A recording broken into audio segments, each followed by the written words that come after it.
start to fill people that'll be coming in on YouTube, guys. For all my people that make it to the actual YouTube broadcast tonight, make sure you click that notification bell because YouTube has not, will continue not to send out notifications. So go ahead and click that notification bell.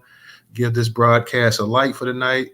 Leave a comment, please, and definitely go ahead and share it on all your social media platforms, Facebook, X, whatever. Go ahead and share out tonight's broadcast. Tonight, we're going to be talking about the Black residents in Chicago. They ripped Mayor Johnson for replacing them with migrants. Bunch of Black people upset.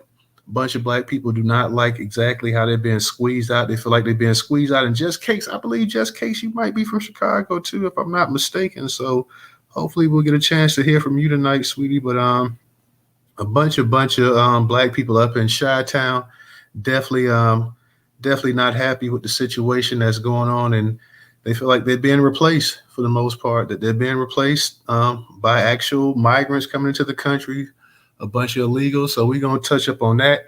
If y'all missed the actual broadcast last night, it was a good one. We had Judge Joe Brown up in the actual Twitter X space with us.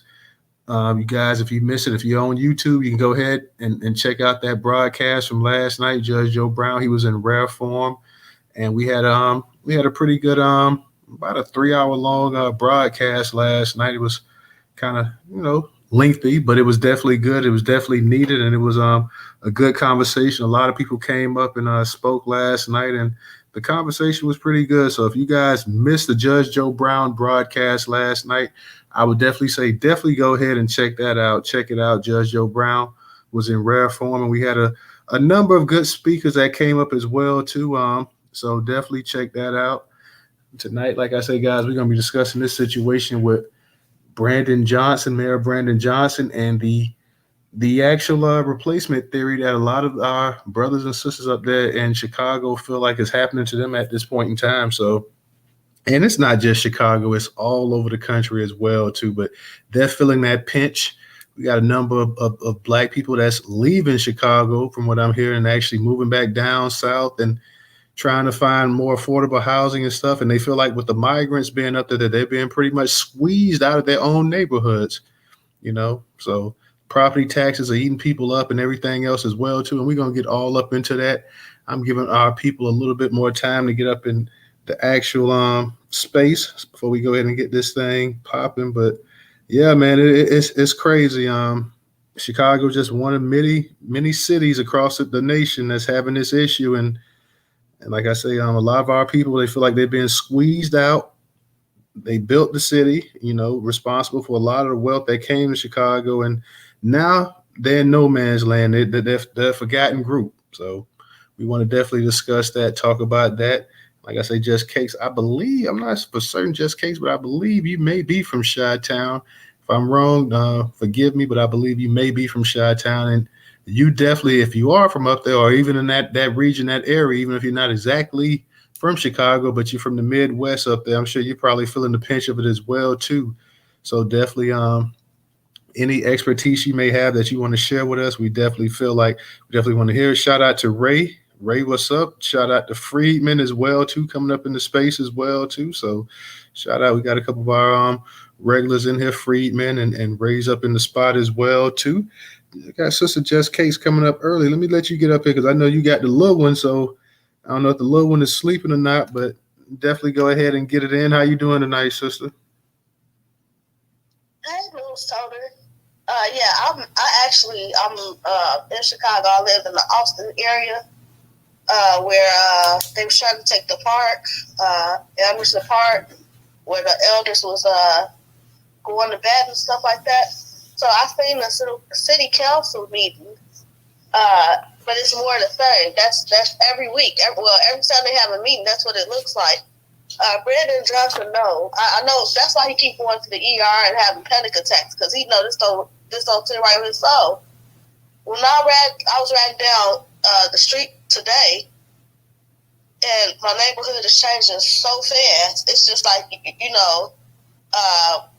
where it used to be like none, only Black people, walking up and down the street on the bus stop, or just outside, period. and you just see nothing but Hispanics. They sitting on the porch, they throw their flags up, yeah. So as far as the resources, you're absolutely right. As far as property tax, because miners actually do, we paying all these taxes and everything else to make sure they good. It's an apartment building down the street from my house. All these new illegals, they come here, they got cars and stuff like that, and you could tell that they just got them because of the stamp on their license plate. It lets you know when they got it. So sit here and watch a group of people that's supposed to be impoverished, that's not even supposed to be here, just jump right up over us. This is why black people have smoke with the Democratic Party.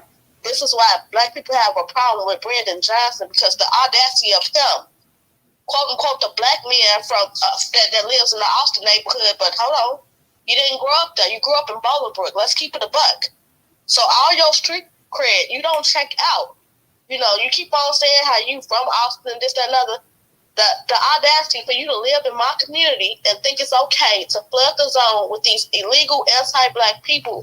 That's why black people are upset. I'm surprised he feels safe laying his head and his family head over here at night doing what he's doing to the community. Because not only are the young people pissed, the elders are upset too, as y'all see in the news conferences.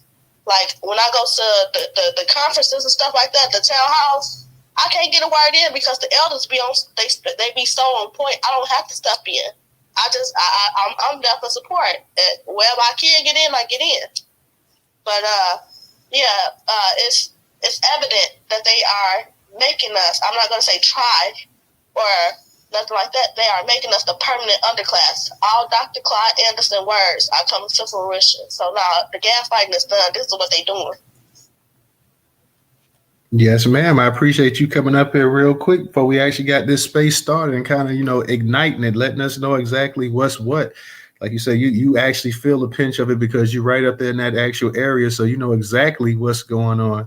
I'll touch up on this article real quick and it'll just kind of solidify what you're saying already. From the Neo Jim Crow, our curation partner says, Black Chicagoans slam Mayor Johnson for replacing them with migrants. Chicago activists are bashing Mayor Brandon Johnson for trying to replace blacks with migrants and demanding an exemption from the $6,000 per year property taxes that other groups will still have to pay. Howard Ray, a Chicago reparations activist this week, revived his Reconstruction-era Reparation Act Now campaign for carve-outs from property taxes for black households, saying Chicago's migrant surge was hurting African Americans.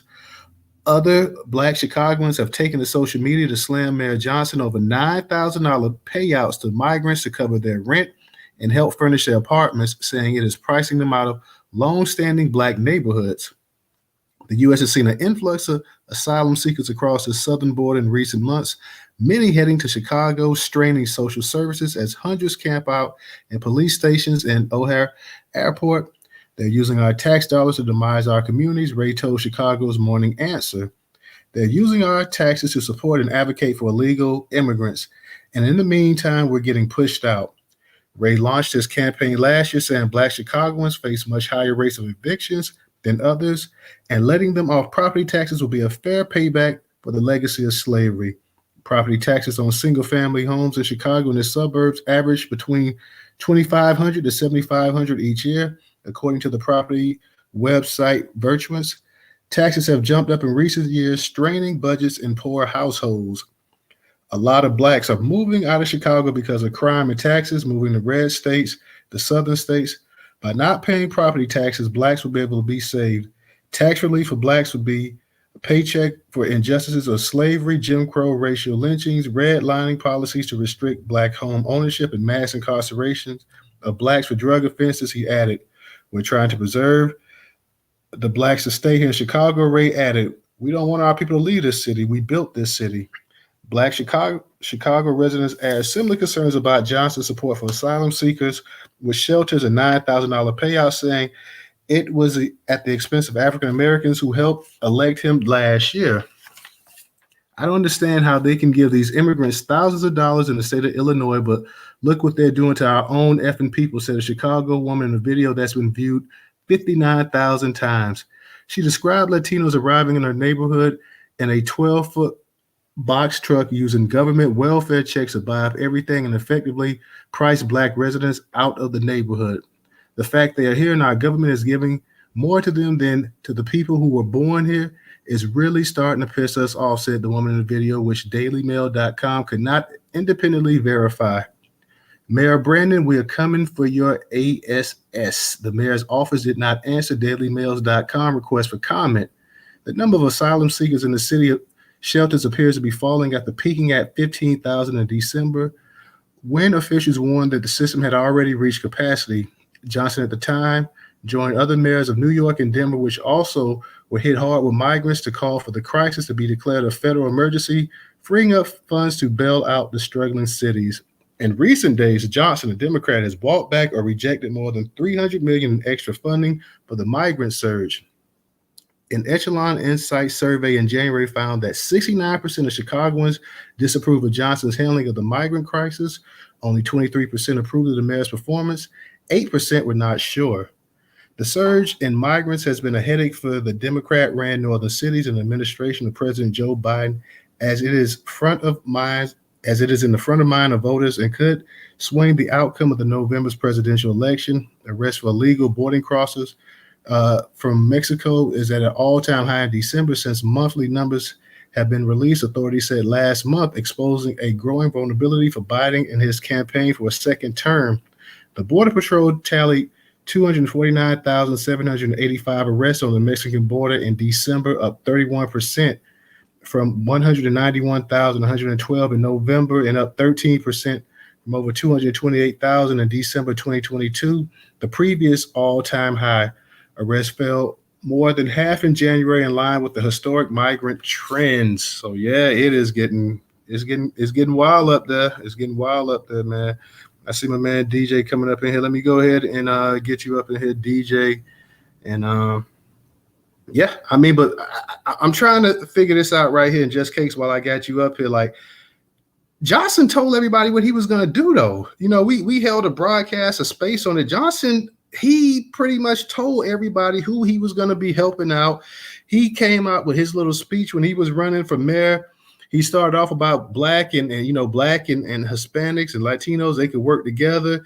And everything in his speech was all about what he was going to do for Hispanics. Everything. I wish we can, that it's one of those old broadcasts we had last year. Everything he talked about was the services he was going to do for Latinos. He was going to do this for Latinos. He was going to do that. Not once in that speech did I hear him say, hey, you know what? I'm going to do this for black people. I'm going to do this for black people. It was all about what he was going to do for Hispanics. So could the black people of Chicago really be that surprised? Because he didn't make a secret. You know, Johnson didn't make a secret about where his political ambitions and his loyalty was going to be to. So I don't understand how everybody could be so confused. So it's a map actually of all the wards and how they voted. The Austin community didn't vote for Brandon Johnson. They actually, crazy enough, they voted for Lori. When I found the map, I'll inbox you it. But he didn't have black people support. The people that voted for him, according to that map, was progressive whites and the teachers' unions and stuff like that. So that's how he got elected. But I will say this too, just to be completely honest, our people don't necessarily listen all the time. They just sometimes in the past we've been a little superficial with giving out our votes. So I will say that too. But according to that map, Austin did not vote for them. For Brandon, they voted for Uncle Lori. Well, unfortunately, they're learning the hard way right now. And I don't say that to be funny or anything, because I know that's impacting you as well, sister, and your family up there as well, too.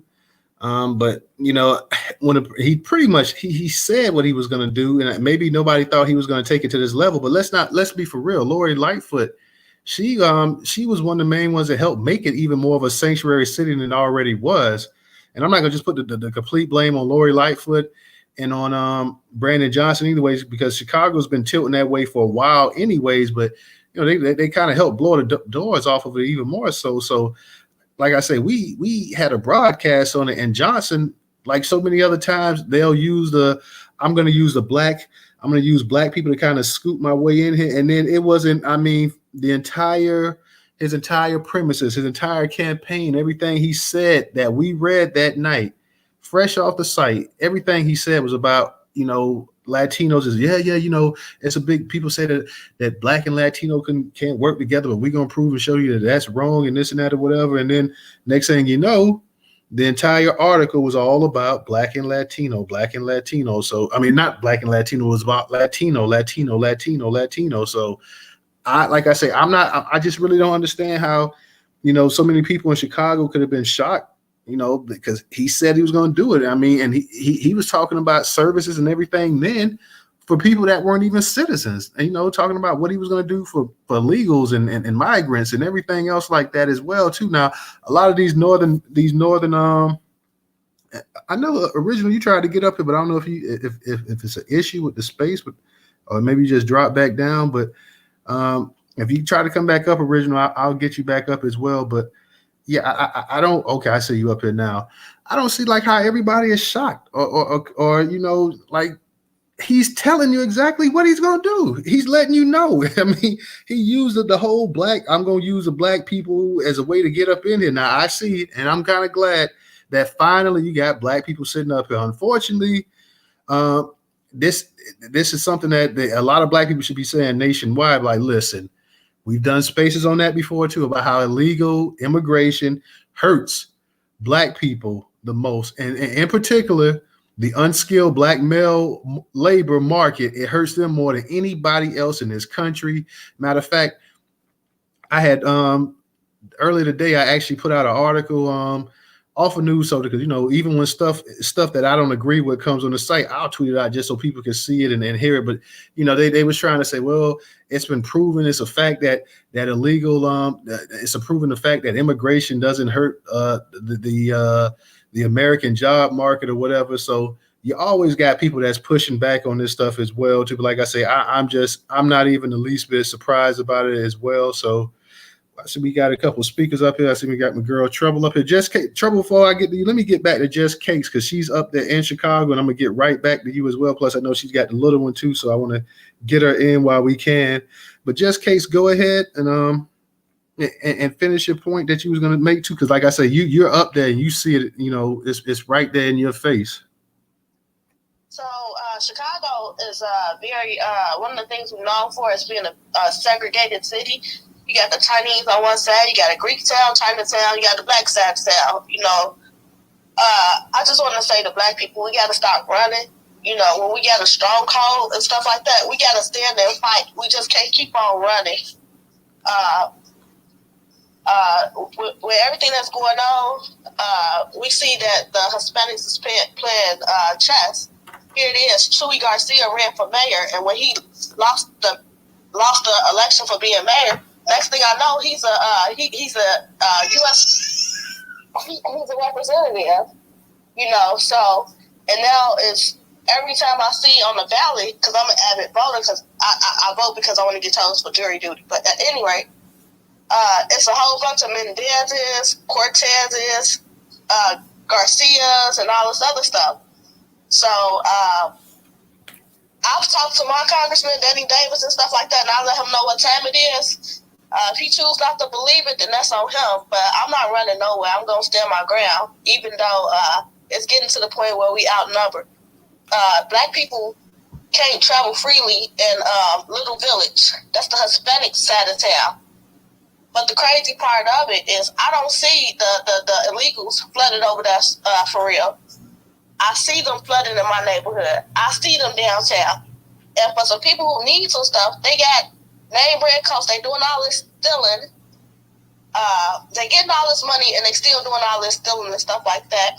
And the last thing I'm going to just say, because I think he's going to crank up, is if black people had just a pinch of what these people are getting. My brother got into a little trouble, and they tried to charge him with a felony.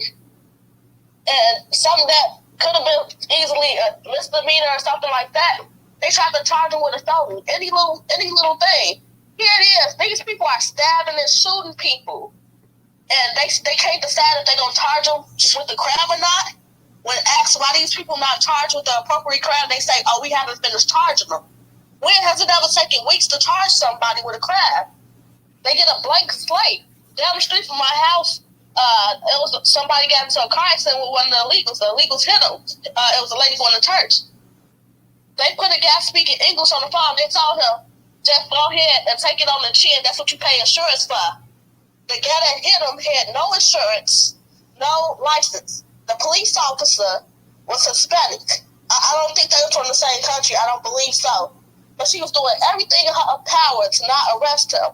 The thing in Chicago is if you get caught with no license, no insurance, you going to jail and your car getting impounded. We had to push the issue for her to arrest him, and she still didn't impound that car. Of course, they moved the car later on that day. But if we just got a paint of what these people are getting, they not over police. They getting all these resources. They getting all these opportunities and stuff like that. Imagine what Austin, all the black areas, and all over the nation could be. And I'll end it there. Thank you so much, Newstoter. All right, thank you. I know you got the little one getting ready to get cranked up. That's why I was trying to get you up in here so you can say your part before the little one got started. But when you get a chance, if you get a chance and come back and speak, then definitely want to hear some more from you. I see we got my girl Trouble, the original, up here. What's up, Trouble? I saw you up in the comments section after the space last night. You and old boy that was speaking up in the space with Judge Joe Brown. Y'all was kind of getting it to it. So what's up, Trouble? Hey, Newstoter. No, we showed it. Well, I didn't stick on it. I said what I said, and I rolled on through. He had some old tap dancing clown come behind him, defended him, and I said a few things to him. At home, he was like, "Oh, you better. I'm giving you a final warning. You better leave me alone." I saw it. Like, I'm gonna need you to do better, baby. When you roast me, I'm gonna need you to go hard, come real hard. Otherwise, you just kind of wasted my time, and he wasted my time because he didn't come hard. Anytime you got to post back to back before I get to make one comment in, you've already lost, sugar. So you ain't gonna get me to go back and forth with you because you got 5 comments back to back, and you lost. So that was kind of funny. But I'm doing well. I hope everybody else is doing well tonight. I just came into the room, so I don't know what all was said. I just came in to add that Chicago has been, not just Chicago, but the state of Illinois has been a sanctuary state since 2017. And that bill came under Governor Bruce Rayner, or Rauner, or however you pronounce his name, in August of 2017. And he was a Republican. So for those of us who like to think that the Republicans are not for immigration, let's stop with that talking point, because it's totally not true. And really, if it was, they'd be doing more for immigration than barking. Your actions speak louder than words. And so in 2017, the Illinois Trust Act was enacted by a Republican governor of the state of Illinois. And while not all cities in Illinois call themselves a sanctuary city, just the fact that it's a sanctuary state. And what the Trust Act does is it prohibits law enforcement in the state of Illinois from participating in immigration enforcement, which means that state and local police are barred from arresting anyone due to their immigration status or even due to any federal detainers that they have. So, again, that was up under a Republican governor. And Chicago has been a sanctuary city for 38 years. And so they are actively seeking mayors who are sanctuary, who will uphold the sanctuary city status for that area. And so that's all I came to add. And I just hope that sheds a little bit of light on it as far as the city of Chicago goes. So, and I'll rest my case there. Appreciate it, Trouble. Thank you for coming up. I tried to holler at Arthur Ward as well too. I don't know if Arthur get a chance to come up in the space tonight. I probably should just give him a call, but of course Arthur's up there in Chicago as well too, like Just Cakes. So they're seeing this thing front and center as well too. So hopefully we'll get some of our other Chicago people to come up in here and speak tonight. If not, it is what it is with Chicago. Like I say, I don't really see how any black person in Chicago can really be surprised when the man pretty much told you exactly what it was. We talked about it. We held a space. We talked about him running and everything else and his platform and what he was going to do.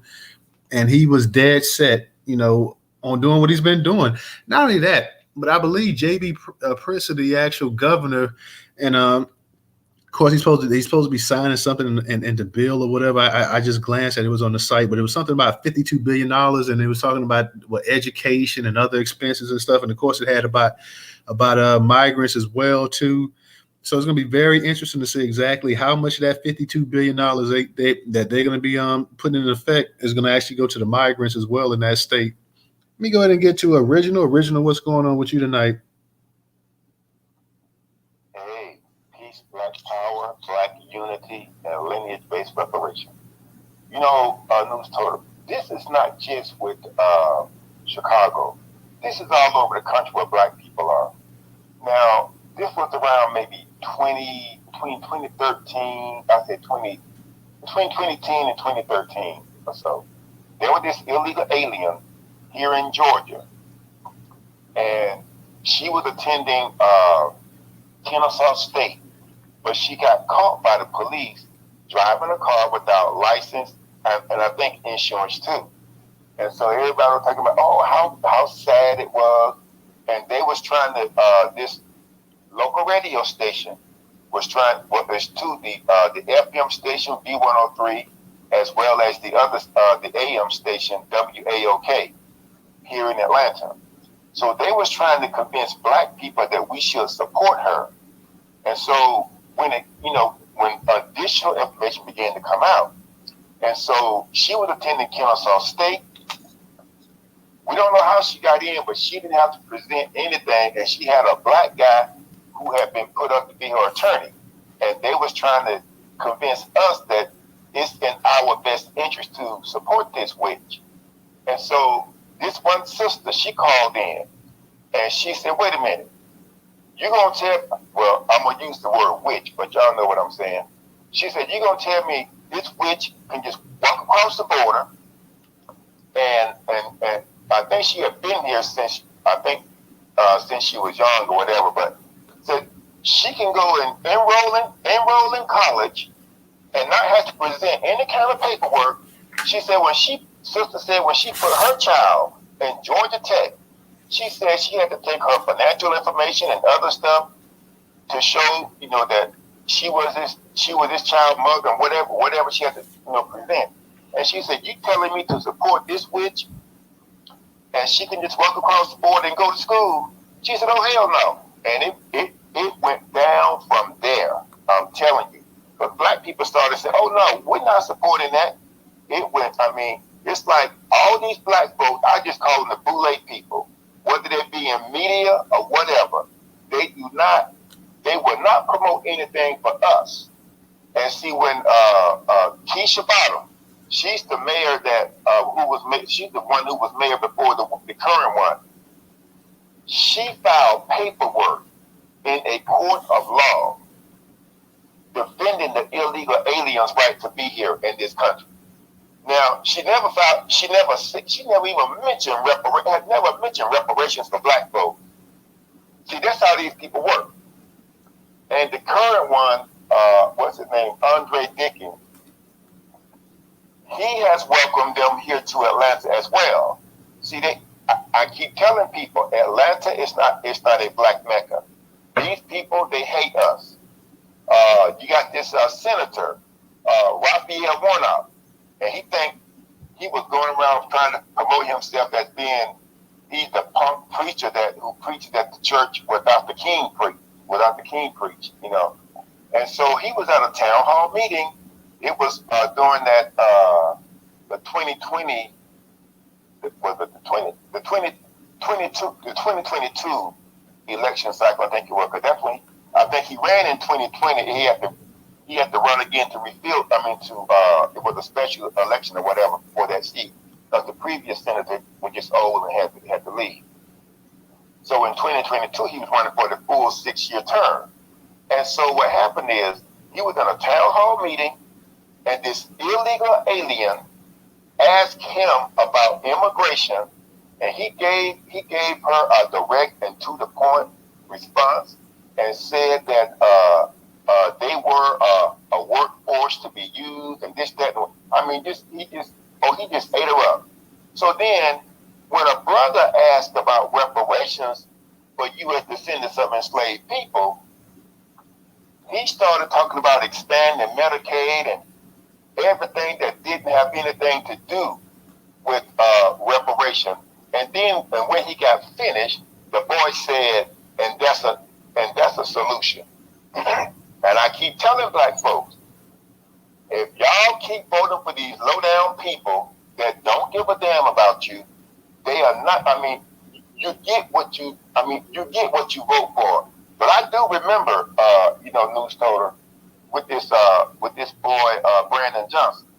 See, like you said, he had made all these comments what he was going to do for the illegal alien. But I can't think of this brother's name, but we talked about it in the space. We had a space on it. Yeah, but this one brother, he was running for the mayor's office too, but he didn't make the cut. So he was supporting this white guy, I think, whether he was a Republican or not. But the white guy wasn't for having Chicago to be a sanctuary city. But like Just Cake said, a lot of those, the teachers union, a lot of those people, they voted and put the boy in there. Because this is going on across this country. Because basically, the old witch and the mayor of LA, she had made a comment saying that black people were responsible for the black homeless. These people, they have shown me, I don't know about anybody else, but they have shown me that they hate us. They don't want anything to do with us. All they want for us to do is just vote. We can say whatever. They don't want to listen.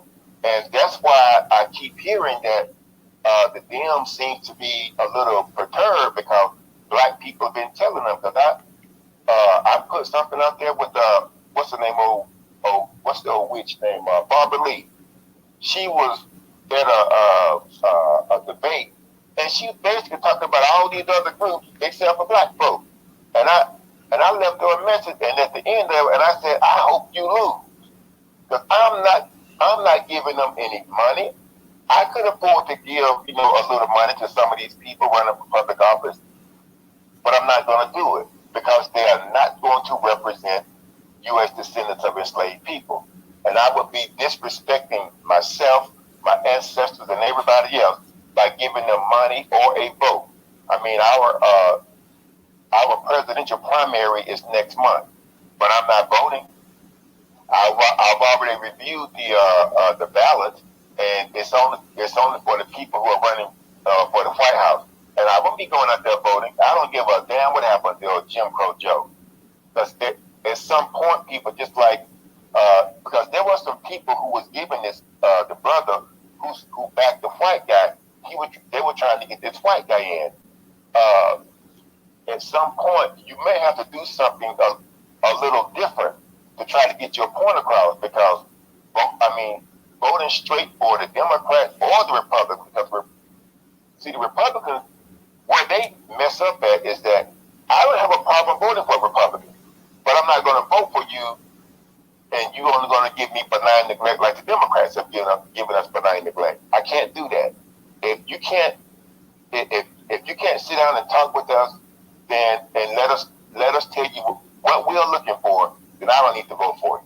But I don't care about your religion or anything. But if you can't do right by us, I'm not voting. But that right there is across this country, whereby, and like I referenced that, and I put it in the chat before that, it was an article saying all you Americans are fired.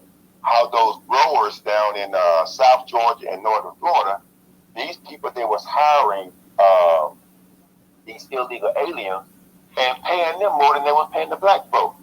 Black people have been picking those fruits and vegetables down in Florida for a decade. But see, when black people do it, they try to make it seem like it's demeaning work, as if it's like, well, y'all act like y'all still in slavery or something like that, you know. And so, you know, and it's like, no, like Dr. King said, honest work is honest work. But see, when black people do it, oh, they just degrade black people to the max. But when anybody else do it, oh, see what hard workers they are, this, that, and whatever. I mean, people, if we don't send a message in this election cycle, I don't know what's going to happen. Because these people, they have already shown us. Because, see, I'm trying to figure out how Raphael Warnock, he can sit his sorry, low down, no good ass up in the Senate, but yet he can't say anything. He won't say anything regarding black people. And you got these people who are on the radio and in other media and whatever, they will defend these people. And see, they know that I don't call them to the station anymore, but they know because I tell you, this guy, he had interviewed David Scott, and this was around like 2018, around when the Protect and Serve Act of 2018, when all these black congressional caucus people, they voted for this bill. But he didn't grill David Scott, but he grilled this guy. See, Atlanta sits in Fulton County, and the Fulton County superintendent is a white guy. I mean, he grilled this guy up one side and down the other. But when he interviewed David Scott, he did, and David Scott voted for that Protect and Serve Act. And I asked him, I said, listen, why didn't you grill David Scott the same way you grill that white guy? And he was like, well, you know, David Scott is like an old uncle. He's an old uncle that needs to be hit upside the head or something. See, this is systemic. This is what these people are doing to us. People in these in media position, people in the elected position, they have no desire to represent us. I mean, how can you file paperwork? I'm like, Keisha, let's follow. How can you file paperwork in a court of law defending illegal aliens? They're not even citizens. But you wouldn't do that same thing for people who look like you. But you walk around talking about this black girl magic garbage. Don't nobody give a damn. I don't give a damn about some black girl magic. Hell, I give a damn about if you're gonna do something for black people. And so that's what's been going on. This is not just Chicago. Do please, by no means, do not get this twisted. This is going on across the country, and especially when you got these black folks who are primarily Democrats, but by the way, the black Republicans, they're not going to do anything either because they don't want to be seen as being part of these black folks, you know, because my position is this. I don't care what your political affiliation is. I will vote for who's going to do something for my demographic. If you're not going to do anything for my demographic, don't look for a vote for me because it's not going to happen. And once we send that message, because I wish that, I can't think of that guy's name, the black guy who backed the white guy in Chicago. I can't think of his name. But those are just things that we may have to do. And if Jamal Green, man. Jamal Green? Okay, great. The young boy. You talking about the young boy? Yeah. Jamal Green. Yeah, and see, I just wish more black people had supported the white guy, and the black folks may not be going through this.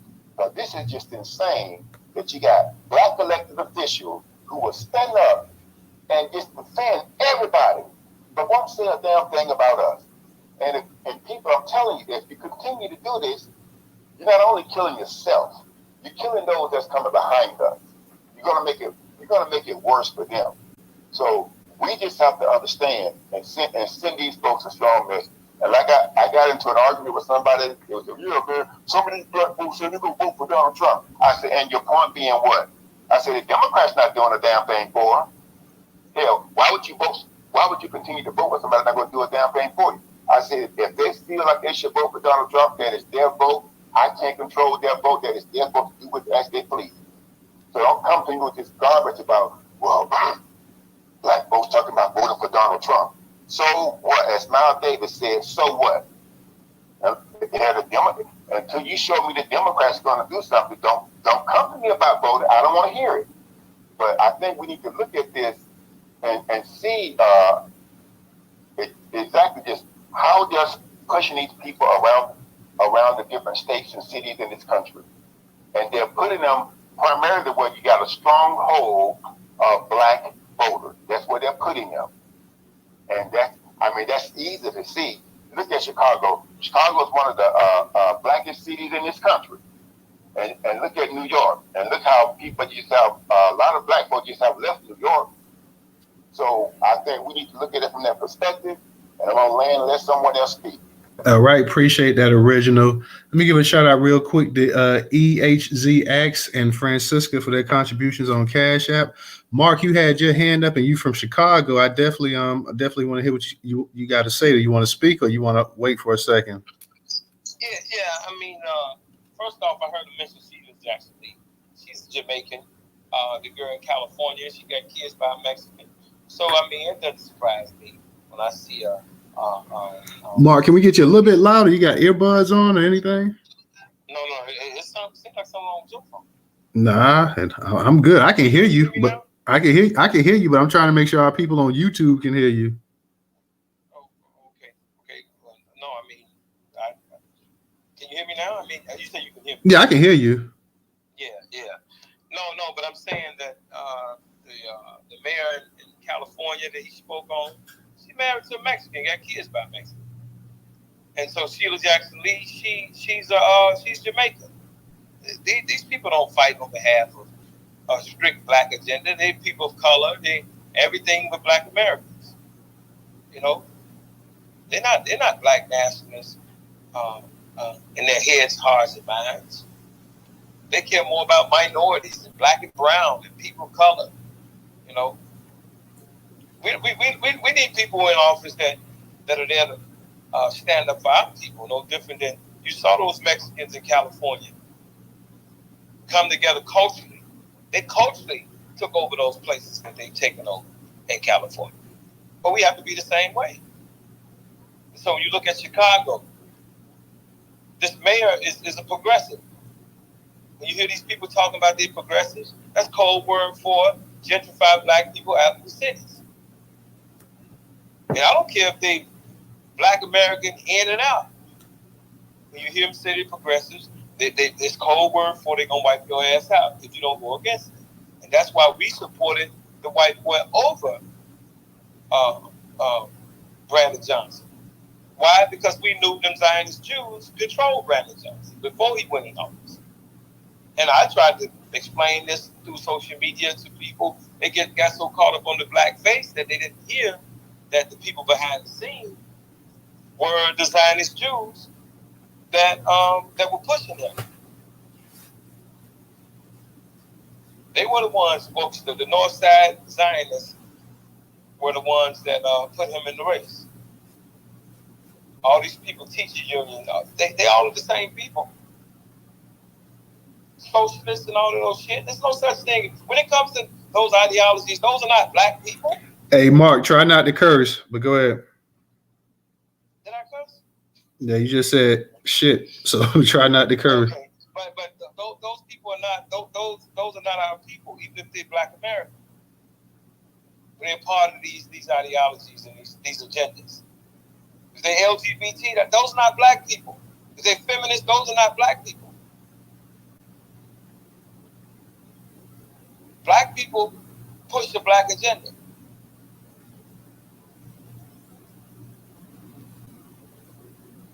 And some of y'all running around, some of y'all black Greeks, y'all ain't black either. Y'all part of that same Democrat coalition. We know who you are in this city. All right, appreciate that, Terrence. We trying to get you up here. I kept trying to approve you to come up here to speak, but couldn't get you up here. So I don't know if it may be an issue with your phone or not. But Yeah, we're trying to get you up here, Terrence. So if you get a chance to try to request to come back up here, or you may have to go ahead and I don't know, restart your phone or something like that, because we tried to get you up here, but I could not get you up here. So we go ahead and Hey, but Newstoter, I have to say this about the title, right? What they're attempting to do is replace us, and so we just sound an alarm so people don't sleep to the beat, be sleep to the beat, right?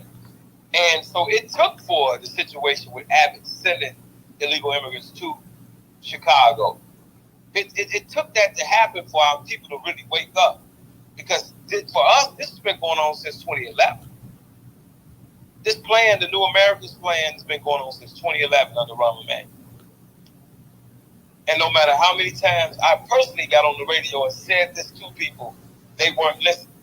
But you know what happens now? I get phone calls from them. I hear them on the radio. But I guess I was just planting seeds. We were just planting seeds. Those of us that were sounding the alarm, right? But it's a different ball game now, because they actually saw these people sleeping. We had never seen illegal immigrants, sleeping in front of police stations. We'd never seen that kind of stuff here. And so it was like the norm where you have Chinatown, Greektown, Little Italy. I mean, that was normal for us. But to see this influx of them coming into the city, that had never happened. So it's something new on us. It was new. But you know, and one thing about the segregation that has never changed in this city is you take people to their people. You don't bring them to other people's area. Black people, you can't take black people to Chinatown. You're not going to take Chinese people to Greektown. You're not going to take Greeks to Little Italy. No, we segregated, and this is what we believe in. So since they any part of Spanish, you take your ass over there with the Mexicans and those Hispanics are. Don't bring your ass out here. We don't want you here. And we openly racist about this shit. So let me ask you a question real quick, because I see the Chicago reparationist Howard Ray. He's trying to go ahead and get them to basically waive any property taxes, since he says that the cities they're handing out $9,000 to migrants to cover their rent and furnish their apartments as well too. How is that catching any steam with any of the people up in Chicago at this point in time? Is that galvanizing black people? I know Howard Ray. I know him. I mean, he's had that idea for a while, and I don't know how far he's got with it, but we know one another. And you know, his whole thing is that if they're gonna bring them, then we figure out a way on how we should benefit from it. You know, I mean, everybody have their own different ideas of how this thing should be dealt with. Me, I think that it should be a mass deportation. I agree with Trump on mass deportations. Man, we don't have love or resources to extend to anybody as long as our people been messed up. All right, appreciate that. Let me go ahead, and anybody in the space as well too, guys, retweet the space out as well. Retweet the space out. If anybody that's down in the listener section, especially if you're in Chicago or you're in that area and you want to come up and speak, please come on up here and speak. Like I said, I hope Arthur. I don't know if Arthur's busy tonight, but I wouldn't mind having Arthur actually come up in here and speak as well too. But definitely for anybody that's in the listener section now here, guys, definitely if you want to speak, come on up here and speak. We're talking about the situation in Chicago, and the actual residents, the black residents, feel that they're being sold out by the actual mayor, the Mayor Brandon Johnson, and pretty much he's doing his best to go ahead and replace them with migrants as well too. So a lot of black people are saying they're being pretty much forced out of their areas because of the actual the increase with property taxes and everything else like that as well, by seeing migrants, you know, get handed money for living expenses. So, you know, and that's the one thing I just mentioned. Howard Ray, he was talking about, you know, trying to have the actual property taxes waived, because, you know, he started talking about a number of issues going back to slavery, redlining, mass incarceration, and stuff like that as well too, as a reason, you know. So it's really to the point in Chicago, like Original said, Chicago is just one city in particular. It's happening all over the actual place as well. And most black politicians, is bad to say, really say nothing about illegal aliens coming to the country. They say nothing about the illegal immigrants that's coming here. It seems to be pretty much the focus of the party, not to really they talk about taking steps to go ahead and limit the amount of people coming here legally, but they're not really trying to get rid of it at all. So let me go ahead and get back to let me go ahead and get to Original. Original, go ahead and unmute your mic. Yeah, I want to say this too. I want to say this too, Newstoter. Now, see, it's bad when you got stations like Fox News. They no longer say illegal aliens. They say illegal migrants or migrants. So it's bad. It's orchestrated when a station, a news outlet, well, I won't say a pundit outlet like Fox News is sitting up there saying, the migrants or whatever, when they was notorious for saying, calling them what they are, illegal aliens. So that's bad. But here's one issue I keep trying to tell people they need to watch out for. See, the former mayor of Atlanta, Keisha Lance Bottoms, she was trying to run these people out of their community where they had been living for decades. And for whatever reason, the city wanted that land, and the people fought her. And so she was stomping for Jim Crow Joe when he was running for the White House. And so they had a rally up there in South Carolina. And I tell you, some people from that community, they drove up to South Carolina to that rally. They ran her stink butt off the stage because of what she was doing to the people here in Atlanta. And see, before she left office, she put out a press release. I got a copy of it. And it says something about 10,000 likes. So I read and this is why it's important to go to your city and county website and look at what they're doing. So the press release says she wanted to put 10,000 likes in the city of Atlanta, to try to help prevent crime and whatever. But when I read the press release, it said, especially in Southwest Atlanta, which is where I live, and it said that there had been a historic underinvestment of lighting in Southwest Atlanta. And I'm like, hold up, something is wrong with this picture. Atlanta has had a black mayor with black people on the city council since 1974.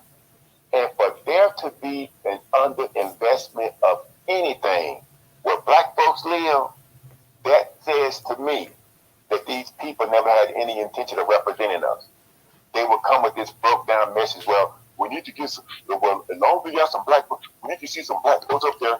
And when she ran and when the stupid fool that's sitting there now, they was like, well, this might be the last black mayor Atlanta had. I said, and so what? I don't care. See, they've been running this propaganda game on these black folks, and they get them in a state of fear that there may not be a black mayor in Atlanta. So what? Like Mal Davis said, so what? But so that's how they've been getting these people. And see, what Mark said, he reminded me of Sister Shahrazad Ali. See, back in the 90s when she had this book, The Black Man's Guide to Understanding the Black Woman, a lot of these stank black feminists, they went on the attack. They attacked Sister, and some of them was attacking her because of her religious belief. And they didn't want to hear anything from her because she's a Muslim. And so, but she said that, I saw her in a broadcast, and she said that a lot of them women that were attacking her, they were like 25 to maybe 35. But she said now they have been coming to her at that time, lately, and they was apologizing. They said, sister, if we had listened to you, we would be better off than what we are now. And see, that's their problem sometimes. They don't want, the truth, as they say, the truth hurts. And they did not want to listen to her. And so this is what's going on with a lot of these people around this country. I call them the boule crowd, these mayors and all these black elected officials and the cronies and the other folks that support them, you know. And hey, original. yes. So let me ask a question about Atlanta, right? Is it too what word am I looking for? Or should I say it like this? Is it too late for the grassroots people to take over Atlanta? Because, I've heard of how a lot of the poor black people been pushed out of Atlanta. Techwood Homes and all those places that used to be predominantly, you had a lot of poor blacks as well as, working class blacks. I mean, what is it like now? Yeah. Well, see, I grew up outside of Atlanta, but I didn't grow up in Atlanta proper. But I will say this: this was kind of like when I called Stacey Abrams Big Swole. When Big Swole ran for governor in 2018, she did not provide anything for black people as what they all do. And so you had and this one guy, he was on the radio. He's a former city council person, and he said that Big Swole had never cared for black folk, but you had these black folks running around because see they get excited about having the first black whatever, right? And they were like, "Oh yeah, all hands on deck." I said, "Well, my hands ain't gonna be on that deck." And so that's what happened. And so what happened is they, like I said, they moved these people out of Atlanta, and even the dumb witch, Keisha Lance Bottom, and this person told her, he said, if you move all the black folks out of Atlanta, who's gonna vote for you? So I think there is a chance that if black folks could come together, we could. I mean, the grassroots people. So what I'm saying is, hey, hold on, real quick, Mark. Let him finish up, and then we'll get back to you. But let him go ahead and finish up.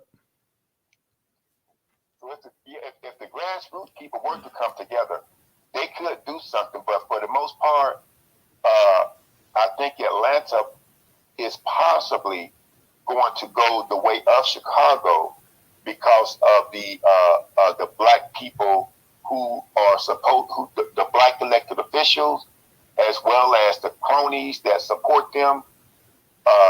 Because you hear a lot, even on the local radio station, there are hosts who promote this alleged black and brown unity.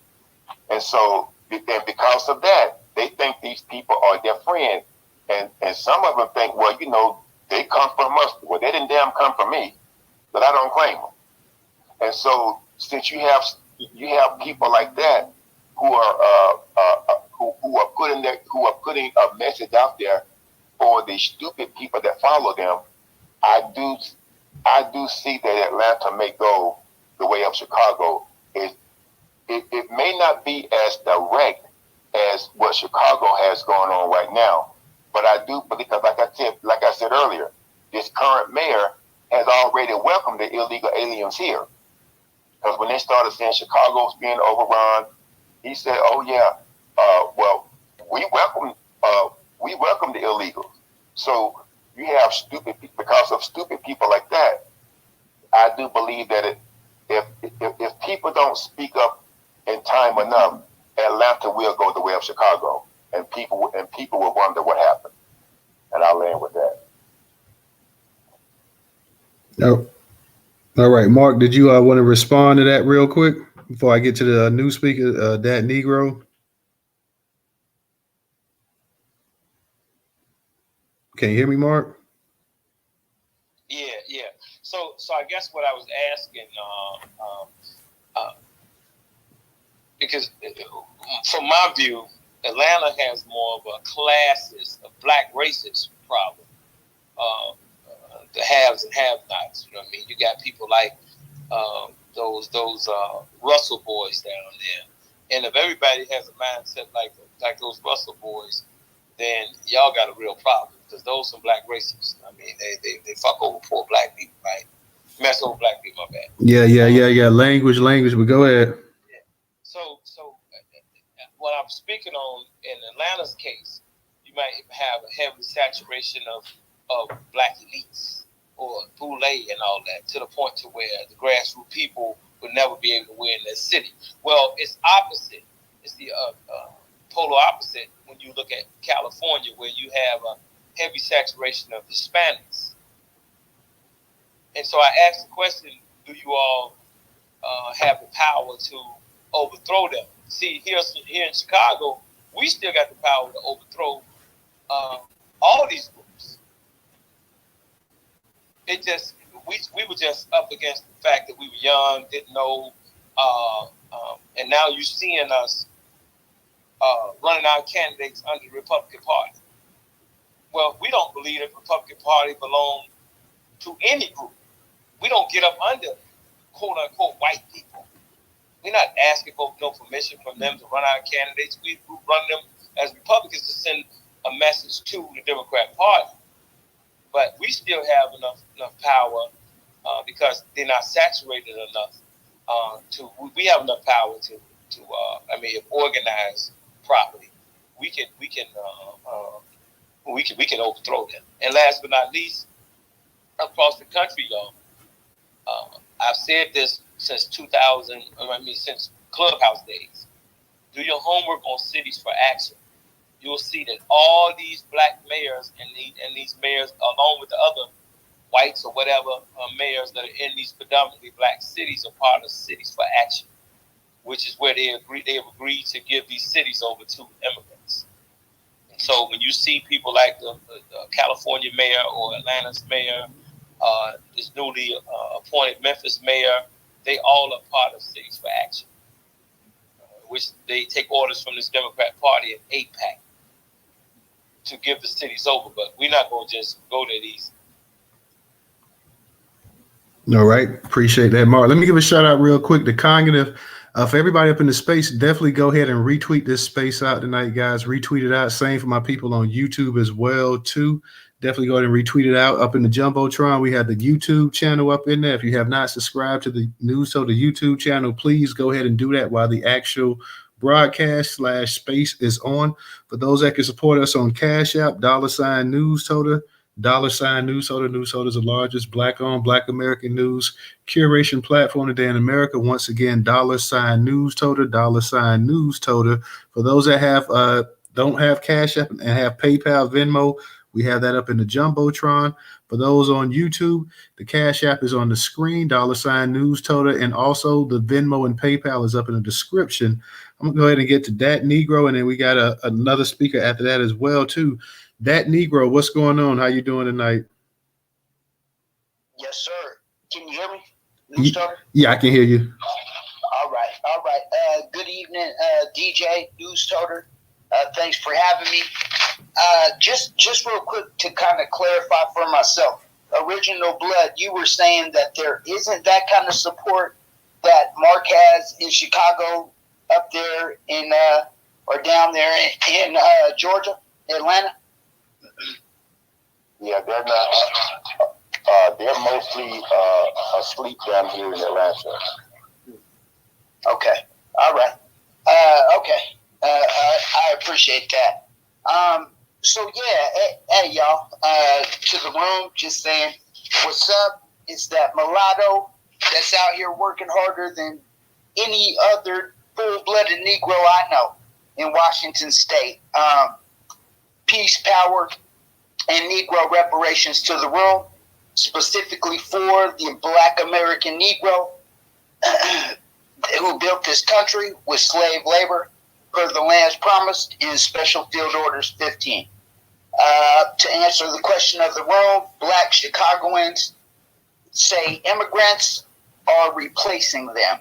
And I am so glad that Mark and people with him are out there to stop that. I shared his video today.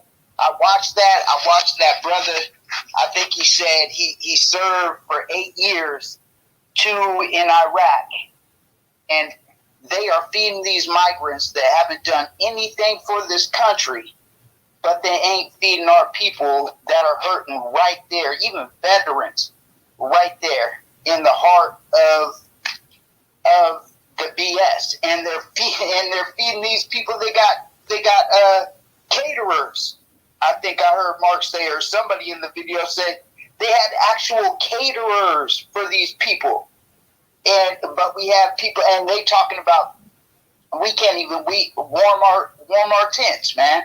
It's despicable, and it is un-American. If you ask me, this is the most un-American thing that I've ever seen. And I think that what woke those people in Chicago up was the fact that they did it so boldly. So I'm glad that they made that move and tried to be greedy and get those people out there just specifically so Mark could be out there like, hey, look, this is what I was talking about. We need to get on this, and people are hearing this crowd, man, and coming to back him up. So I'm thankful, and I'm thankful for the actions that we got coming up for the grassroots side of things. The one in D.C., the one in Chicago. I'm trying to make that one. I know I'm making the one in D.C., and it's time for our people to show up and show out. No matter how much you are dedicated, if there's a time to be here for our people, the time is now, y'all. And we are literally ready to do this. Please come one, come all. Newstoter, thanks again for letting me speak, and y'all have a good night. All right. Appreciate you. Thank you, brother. Let me go ahead and get to, I can't see the name. Is it, let me click on your icon. Ryzen?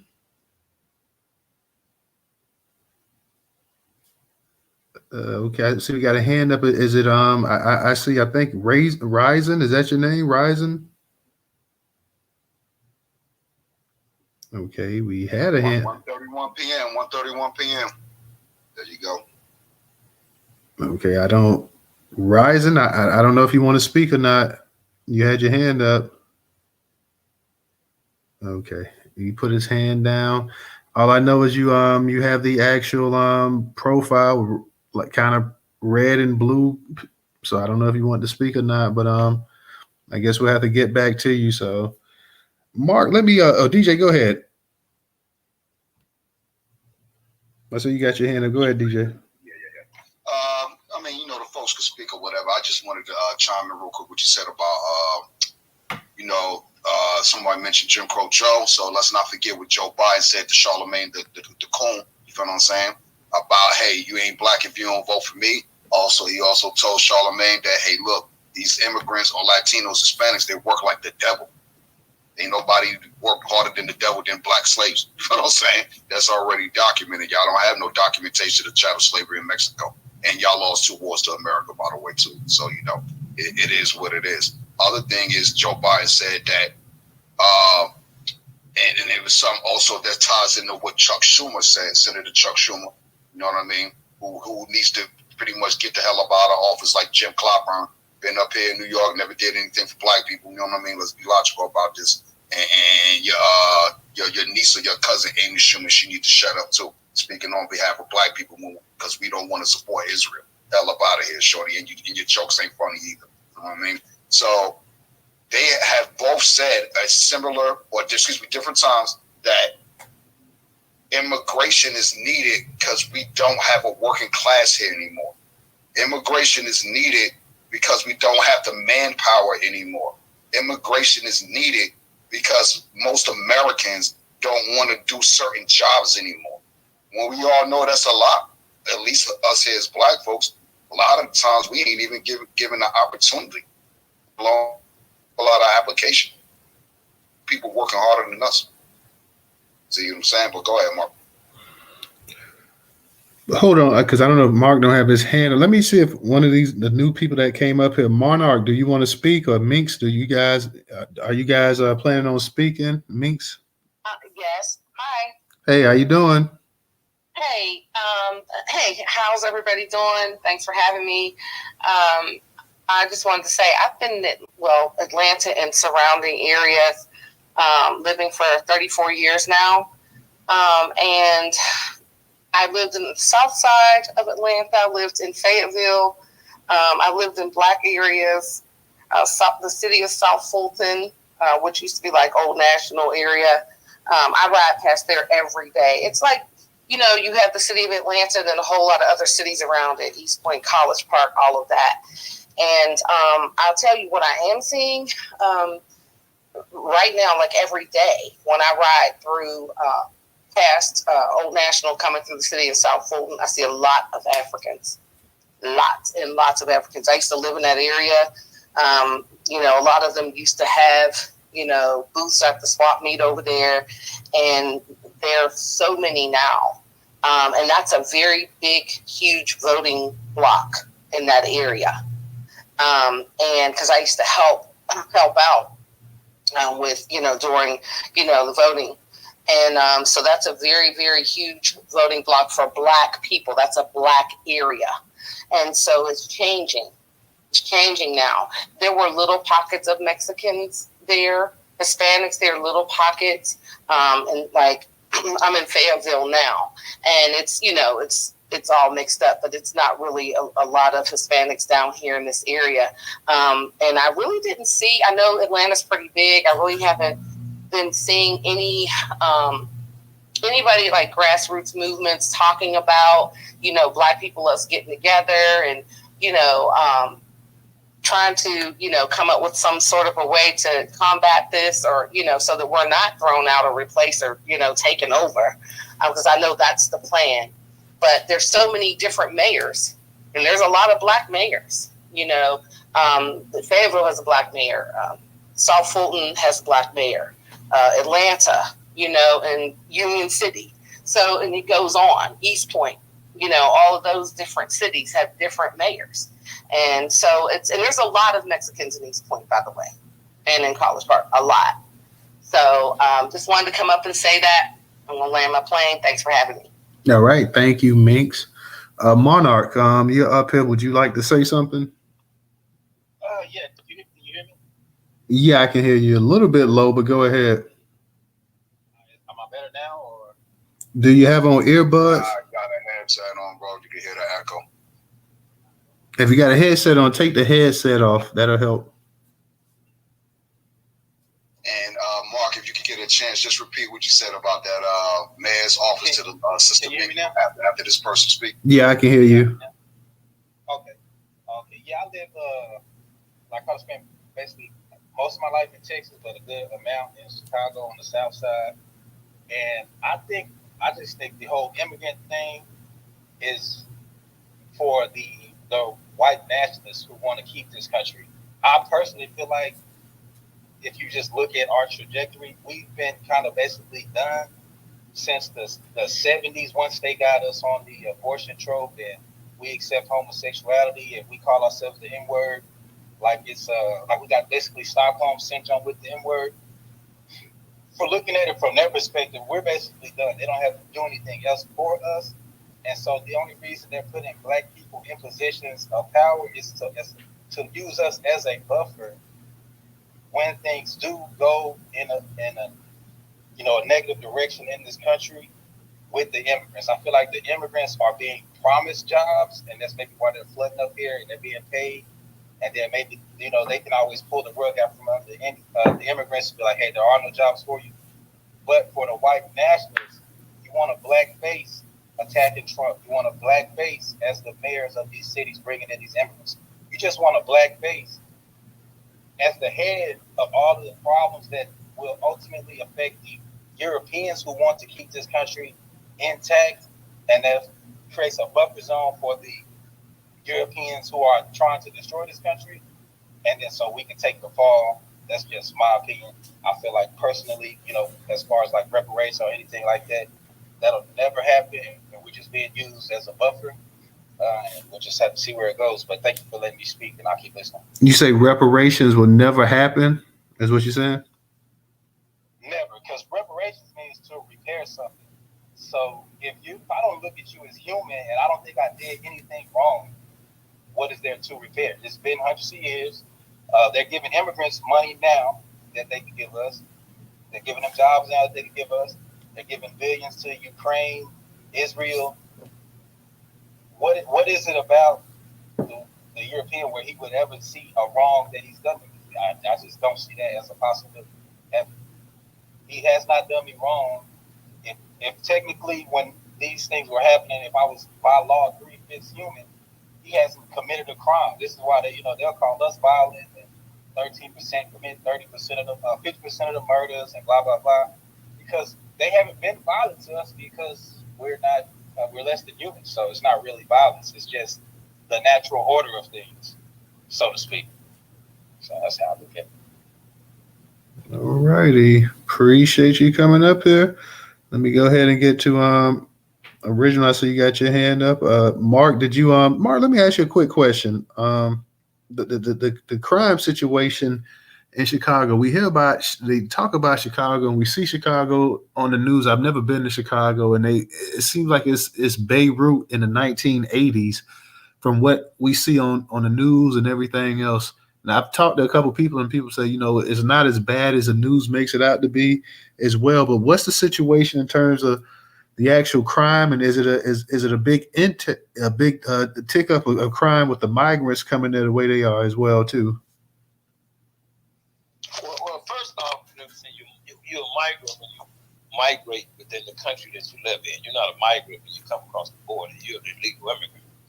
You're definitely not an asylum seeker, because within months, if you're making a few dollars, you're sending money back to that country, and you go and visit that country. So you're not a asylum seeker either. No, you're an illegal immigrant that needs to be dealt with in accordance with the law, right? Not like New York when you look at the violence when it comes to these illegal immigrants, but if we don't get a handle on it, then it will get to that point. Just downtown, we were downtown filming yesterday, right? And I just noticed how out of control the illegal immigrants were down there. But for us, we don't really see them that much, because downtown is a whole nother world from just say the west and south side. Our violence is more structured.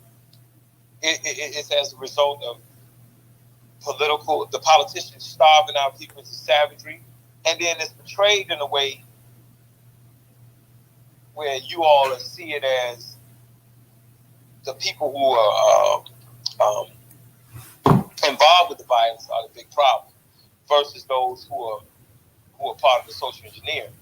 And that goes for the school systems, the police departments, these politicians. They are the reason that you see a lot of this violence. They're the ones that starve the people into savagery. But because the people on the bottom don't control the media, the actual victims, and when I say victims, I'm talking about those who are perpetrating crimes as well as those who are victims of those perpetrators. They don't have media nor are they paying attention to how they're being portrayed by those who created this violence, who socially engineer continuously this violence. And so for us, it's the reason why we are organized the way that we're doing, running our own candidates and things like that. And then again, please go look up Cities for Action and put the link up in the Jumbotron, so people will understand that what's happening in what happened in California, New York, and Florida, and places like that, it's going to happen all over the country, because your mayor has agreed to be a member of Cities for Action. And Cities for Action was orchestrated out of the White House during Obama years, amongst him and Rahm Emanuel. Rahm Emanuel was Barack Obama's chief of staff. He's the one that came back to Chicago after he left Barack to start the first Office of New Americans, come up with the comprehensive plan for the New Americans, as well as Cities for Action. And this happened, the first office opened in 2011. Then Cities for Action was orchestrated and organized in 2014 out of the White House.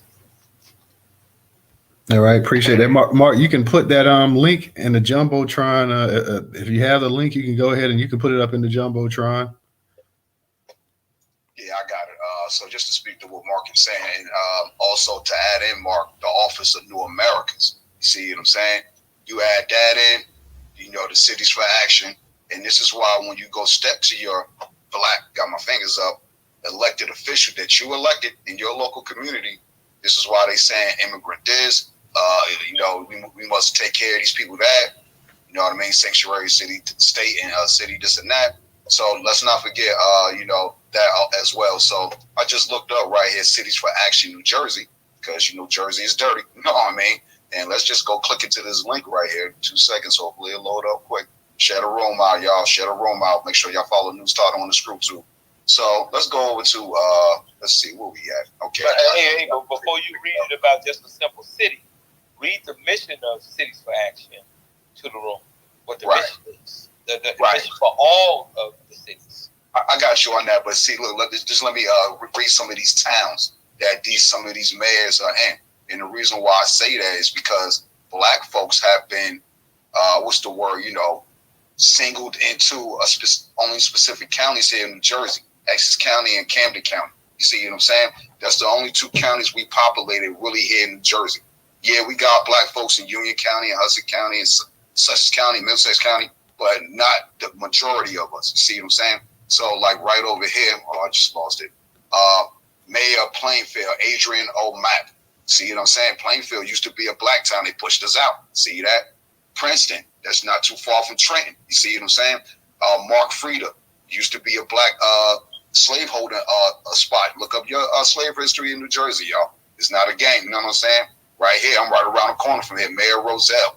Roselle, they used to, man, the cops used to bust our black asses when we was walking through that town, man. Donald A. Shaw, he the mayor over there. You know what I'm saying? Right here, where else we at? Mayor Trenton, Reed Gus Soria. That's an Italian dude, I think. And that's who I keep telling y'all, these Italians, they still run New Jersey, yo. But we don't look at it like that. We don't look at it like that, just to keep scrolling down, because I see they got it mixed up here. And look, it's a whole lot of California up here. I know that much. A whole lot of California. Right here, bang. Stephen Fuller, mayor of Jersey City. They push black people up out of Jersey City, man. Let's be logical about this, you know what I mean? So this is the stuff that we were talking about.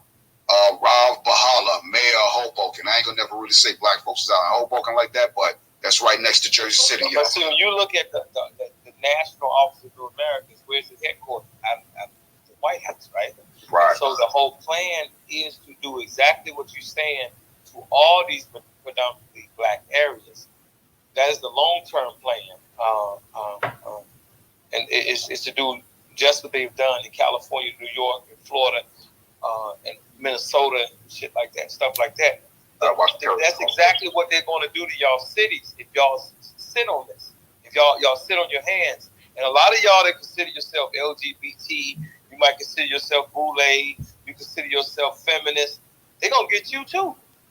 You better pay attention to California, where y'all were going along with that were in California because you thought you were a Democrat, you thought you were progressives and liberals. But in the end, when they gave the power over to those Hispanics, those Hispanics moved y'all out too. Right. And look, just to cite the mission statement or whatever, just real quick news.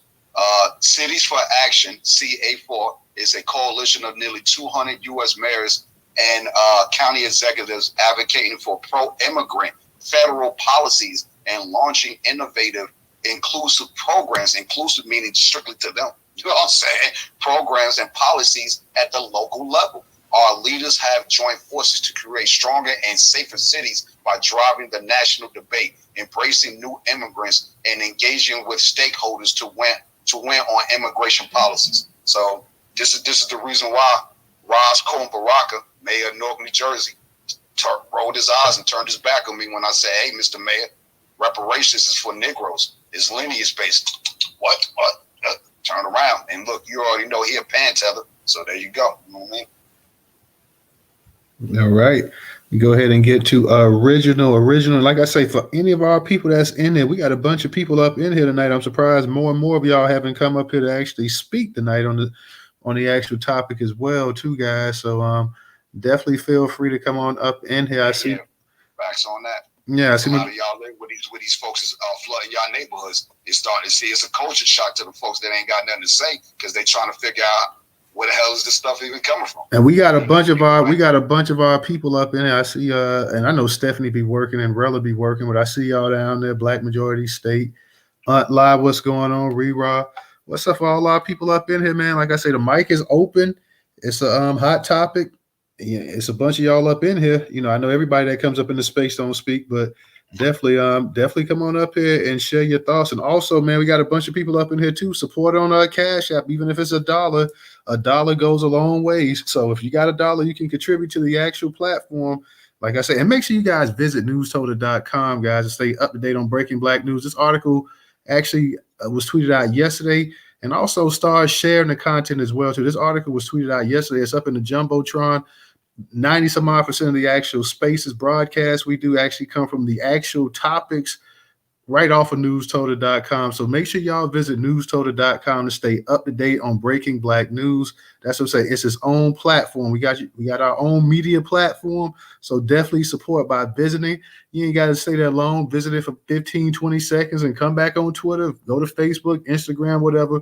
But show some love to Black-owned platforms. We always talk about supporting Black-owned platforms. When we got it, we don't want to support. Newstoter's been around this will be going on the 7th year.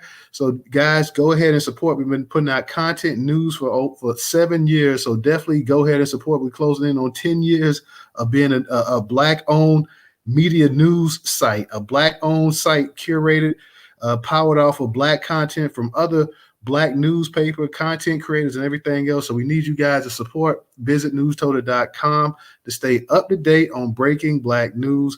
Go ahead and add it to your favorites and just visit or click because I'm gonna put out if you're following Newstoter, click the notification bell and at least go ahead and click on the article, read it, and then come back to Twitter, guys. So we need that support. We need that. So definitely not only are you follow, make sure you follow on Instagram, Facebook, Pinterest, all of these other social media platforms as well too, guys. I appreciate everybody coming to the actual spaces supporting, but we definitely need you to go to the actual site and just surf the site for a minute or two, guys. So definitely support. And like I say, for those that can support on Cash App, $Newstoter, $Newstoter. I see we're losing Mark. So I'm going to get to your original. Let me go ahead and get to Mel. Mel, what's going on? Hey, shout out to everybody in the room. Thank you, Newstoter, for letting me come up here. $Newstoter. So I'm glad Mark is still here because I did have one quick question for him about the city of the New Americas. Do you guys have a plan, Mark, to possibly? I know these entities are like in various cities, but do you guys have a plan to even address and maybe break those things down? And then with the immigration situation, I think there is a law or something that they came up with in New York, which I'm sure they'll copy in these other states. But is this primarily just for the fact that they want to be able to have these migrants working for them without having to pay the penalty of hiring an illegal person or whatever? Because I know before there's been they've had to pay penalties for hiring undocumented and paying these people under the table. So that was my question. My seat mark cut out. But I'm wondering, is there a game plan to even break down or get rid of this New Americas, or is it going to, is that going to be around for a while? That was one of my questions. If anybody can answer that. I could kind of answer that until Mark come back out if you want. Real quick, excuse me, y'all. What's up, Sister Mel? Check your text messages, so I sent you some. So get in the Jumbotron, y'all. Get right here in the bottom chat. There's 2 posts here. One for the Office of New Americas. That's the one you need to study on, the immigration law too. But obviously the Cities for Action, that's these local politicians, again, advocating on behalf of these people. This is why you see people like Ayanna Presley and Ilhan Omar and all these other people at the border advocating for this stuff. Ilhan Omar talk about, I work for y'all, I don't work for the United States government. Well, hold up, ain't you a sitting senator? You know what I'm saying? Come on now, get these people up out of the paint, man. You know what I mean? So the answer to your question as plain as possible, the answer is no, Mel. New Jersey, sanctuary state, and Newark is a sanctuary city. So in somewhere between 2018 and like 2022 maybe, Governor Murphy, who's not born and raised in New Jersey, and he's from Boston. Keep that in mind, Boston. That means something. You know what I'm saying? He was put in place, in my opinion, even though I did vote for the NACA. You know what I'm saying? The crack NACA. I just wanted him to legalize the bud. You know what I'm saying? Then after that, you could go. You know what I'm saying? And we had to get fat boy Chris Christie up out of office. So a few years back, before he became a governor, Roscoe Baraka again. See, I'm always bringing this NACA name up. He made Newark a sanctuary city. Nobody voted for you to do that. You see what I'm saying? So they already had this plan in place. You know, like such a taxation always saying, hey, this is the 50-year loop. It's just coming into our fold in our area now. We're seeing it. You know what I mean? So as far as doing anything for these illegals, these folks don't have to do anything for them now because they're already in the country. All they need the illegals need to do is just go get with their family members who got infrastructure already because they stick together, you feel what I'm saying, and build up on their own. So they ain't really got to do nothing other than come here. So let's run it back again. Joe Biden said, hey, these people work like the devil. You feel what I'm saying? Joe Biden administration also worked out a deal with the Mexican president, who's a coward in my opinion. Check your own people, Mexico president. You feel what I'm saying? You're a coward because we got to check our own people here too, white or black alike. So why you letting the cartels run you down? You know what I'm saying? And then they coming across the border. Let's talk about the 15-year-old that tried to shoot a mall security guard because he is simp in a little weasel. You mad because Shorty, the security guard, busted you stealing out of the store. So you turned around after you gave her back the stuff, pulled out the gat and tried to shoot her, but Shorty was smart. She dipped on him. Joker bust his gun anyway and hit a tourist from Brazil, yo. This Joker go outside, start running for police, and shooting back at 12 over here in New York City, running out of the Manhattan Mall. So they didn't catch him in the beginning, but he wound up turning himself in. Where he from? Venezuela. So I forgot what Newstoter space that was. That could have been a Chicago space. We had not that long ago, where one of the sisters came up and saying that she was a teacher, and that back in like right before Obama left office, a bunch of teachers from Chicago and Board of Ed administration went to Venezuela to start prepping kids to come here. So this has already been written. Nasir Jones, it was written. You know, and like old boy said, you may feel that there ain't nothing we can do about it, but we're Americans, bro.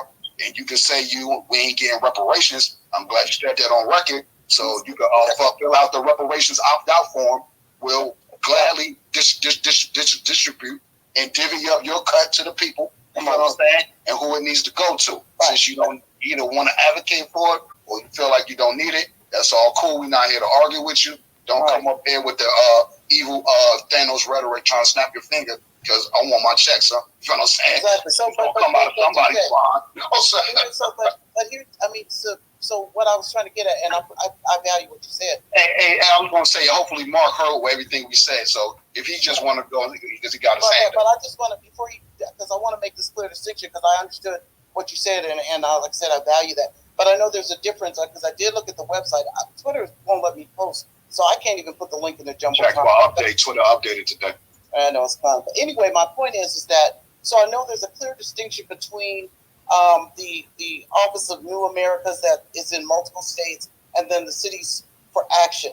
My specific question was, is there, according to what Mark and them are doing with their boots on the ground activity, is there a plan or a discussion about getting rid of, annihilating the Office of New Americas? Because this is where, to me, what I think is the stronghold that is really just providing juice for all of these immigrants, and this whole policy of the $9,000 a month, of the, like what they're doing in New York with the $10,000 debit card, just all of this stuff is just, I think it's that New Americas that's helping that. And it would seem to me, and since you back up here, Mark, the other question is, on this Cities for Mayor, or the Cities for Action, do you think there is a way that we can just tear that down as well, that entire power structure? Can that be torn down? And I'll land right there. Oh, yes. Look. Like September 11th, where you basically saw all of America have to come together. Even though it didn't go to the extreme, we are in a worse situation than September 11 now, because, and I'm speaking on that to say that all of us as Americans, those that are America first, they don't have nowhere else to go. This is the time that we all had better come together in order to deal with not just the Office of New Americans, Cities for Action, but also look up what is Sanctuary Cities, Counties, and States. It's even bigger than Office of New Americans and Cities for Action. It all runs hand in hand. It's all the same stuff, right? But look up city, counties, and states. You're gonna see even more than what you see when you look at Cities for Action and Office of New Americans. But they're all the same, though. So this is a time that we had better all come together on an America First agenda. The Democrat Party, let me make this crystal clear. And this is even to those who are staunch Democrats. Don't cut your nose off to spite your face. Because I know how entrenched and this blind obligation that our people who consider themselves Pan-Africanists and feminists and LGBT, look, I'm gonna say to you again, those in California who thought that they were a part of the in crowd got wiped out also. I don't care how educated you were, how qualified you were, how tough the guys in the streets were. When you look in those places, Compton and Watts, and the people got pushed out. And not just by the fact that they were being gentrified, but also they were being burned out. The police and the streets were working together. All this stuff is documented. The Mexican Mafia, those street gangs, those Hispanic street gangs, they all were working together to push the people out. And that's what's going to happen to you in your city.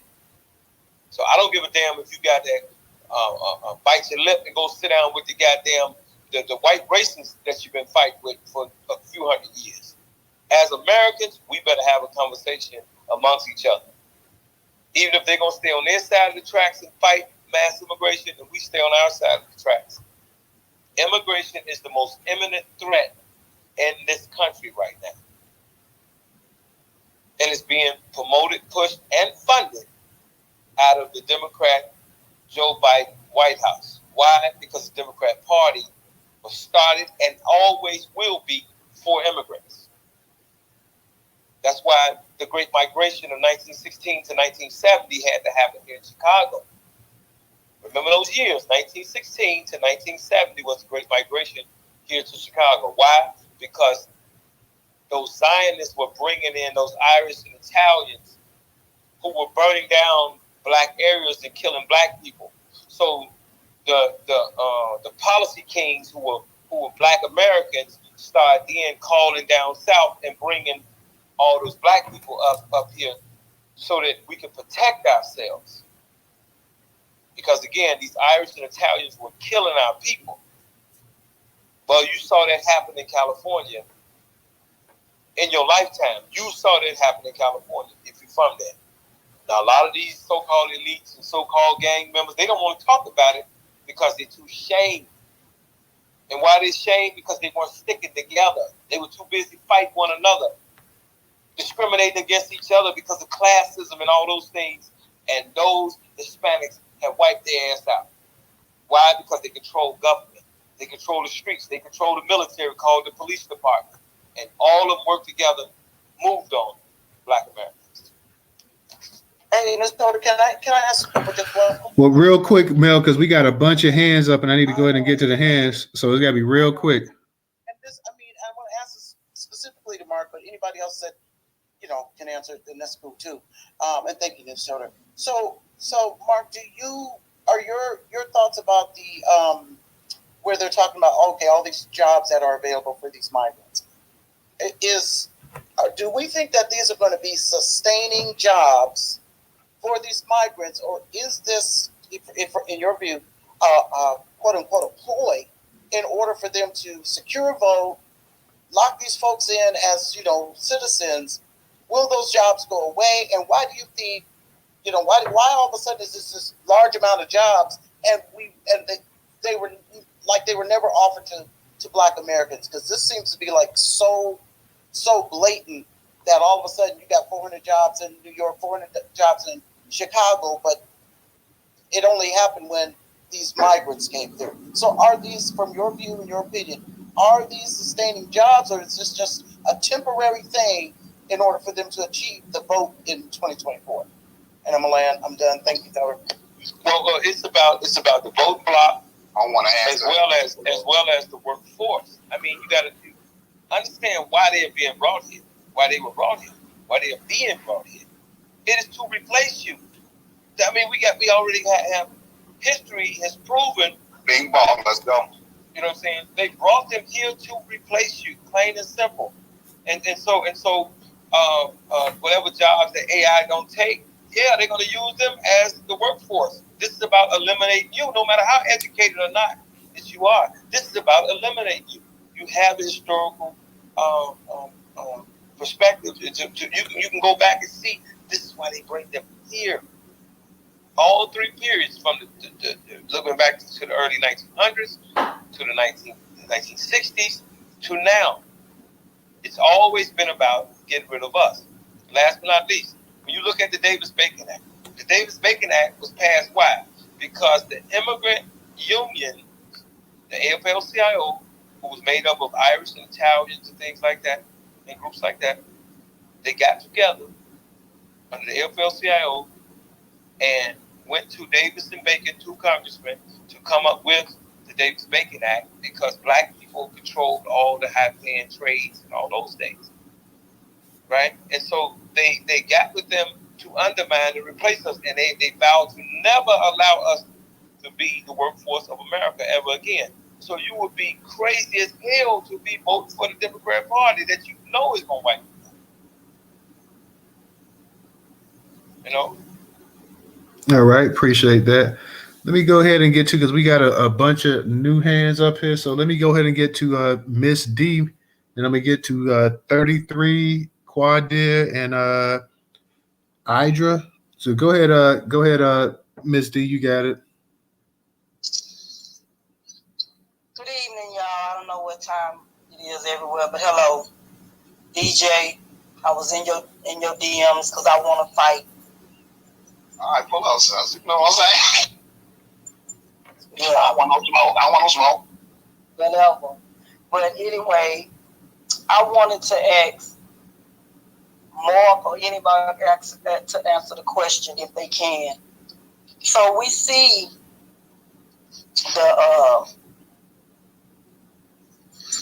whatever they are, Salvadorians or Venezuelans, whatever. We see all the videos of them and of a lot of things that they doing. A lot of them coming over and all this here. But we also see videos of Chinese and all of them coming over here too. The droves. I seen a video of them climbing down a mountain. I don't know where they was coming from. But I'm wondering why we see the videos of them and why we see the videos of them in the shelters and everything, but we don't see no videos of the Chinese people. Do the consulate, do they come get them or something when they get here? I don't see no videos of them at all. And paying attention to and watching these videos and looking at these people. And I know I have seen videos, plenty videos of these white reporters at the border with all of them coming over here. Why don't we see them in these shelters and stuff? You know, Ms. D, I think that some of these people, like the Hong Kong, the lady in San Francisco that's on the Elections Commission now, these people are coming over here already wealthy. They're home. They're coming over here to do exactly what that lady from Hong Kong or wherever she's from is doing. They're coming over here to dismantle our country. So they don't need that credit card. They don't need nothing. All they need is somebody to agree to let them get on a board, let them have a position that manufactures and impacts our laws. It's the other, like with Venezuela, the folks were riding around. I mean, their country was in dire straits, food shortages, all of that, and the government had permitted that and orchestrated that, and to use Mark's word, manufactured that. They created that environment. So for the Venezuelans to have a need to come over here, that's legitimate, because they ain't coming from that, but not saying, yeah, bring your ass over here and we'll look what. That's a no-go. But there's a legitimate need for some Venezuelans to come to leave Venezuela, because there's nothing there for them. They jammed that country up just so they can get the oil. But like some of these other countries, they good, they solid.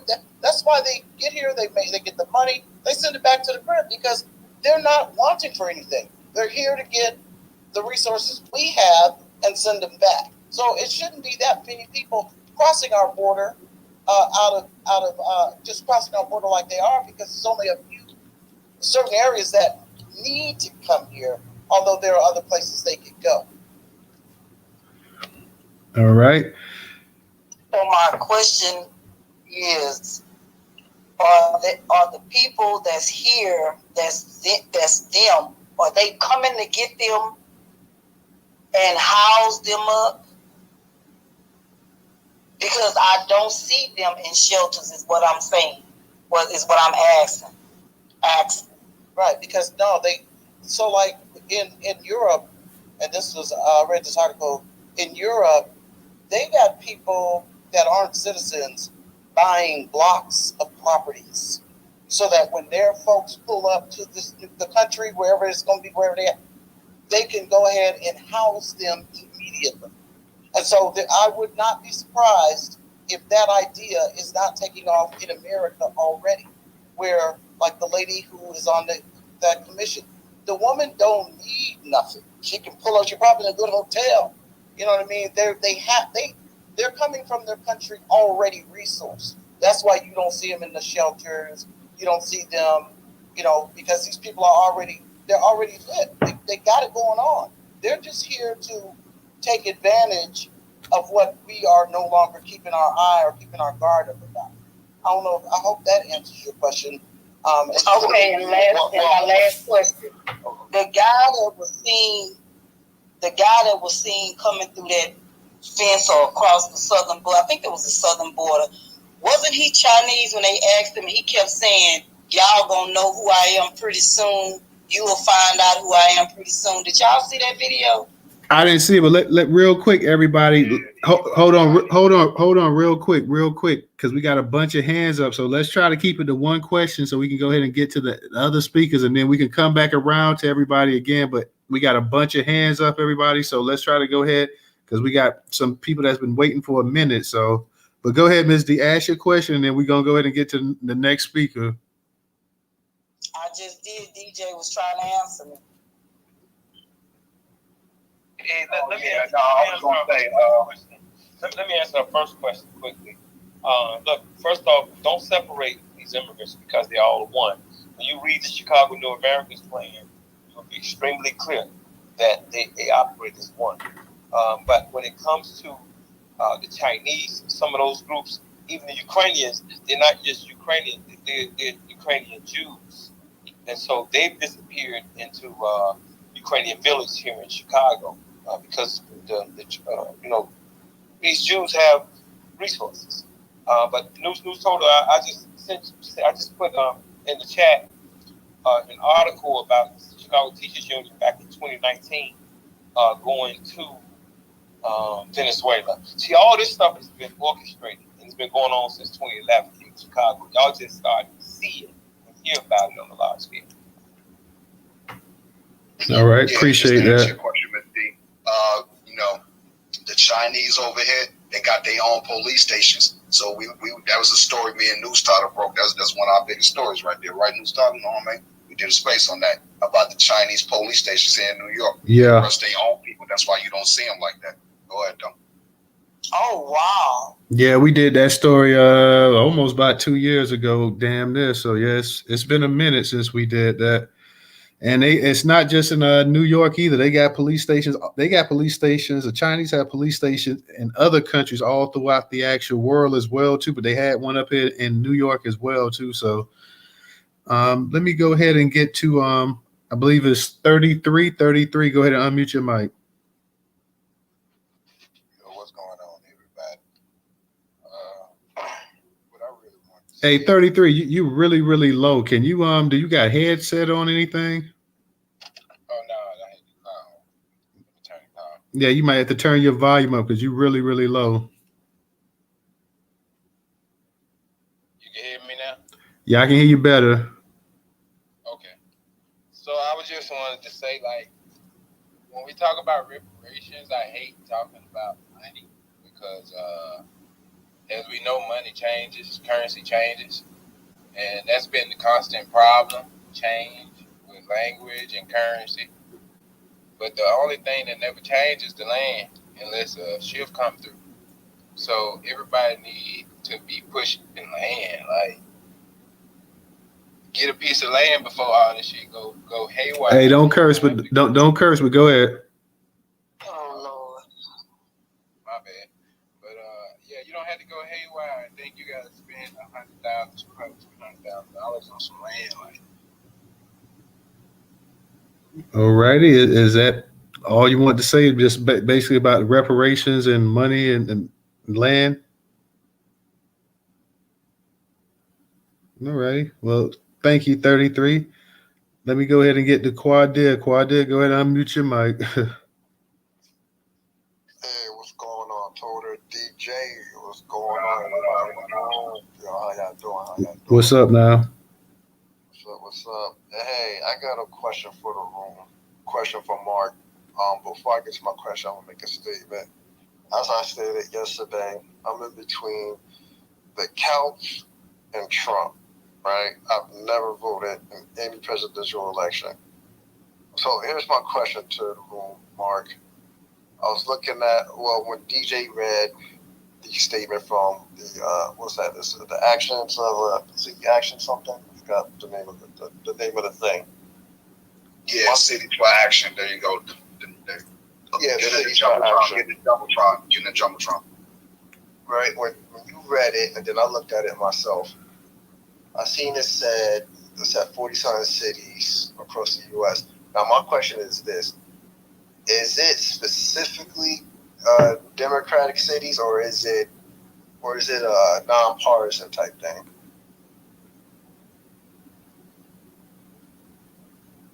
You were talking about in terms of what again, Quadir? In terms of the you talk about the actual immigrants and stuff. Yeah, the cities for action.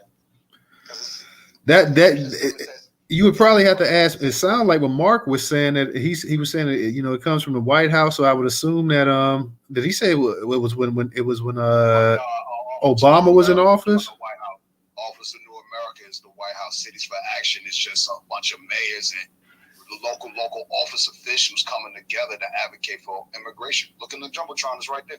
It's right there in the headline. And just to repeat this headline again, it says for pro-immigrant federal policies and launching innovative, and here's the next key word, inclusive programs. That means to include, or to inclusive also means to be kept to self. You know what I'm saying? So let's go on that one. No, man. Right. So here's my question, right? So it just says cities. I'm trying to figure out if that program, that office is specifically for Democratic cities, or is it just for any city? Like what cities? Like, is it just Democratic cities doing it, implementing those, or trying to implement that, or are there also some Republican cities implementing them as well?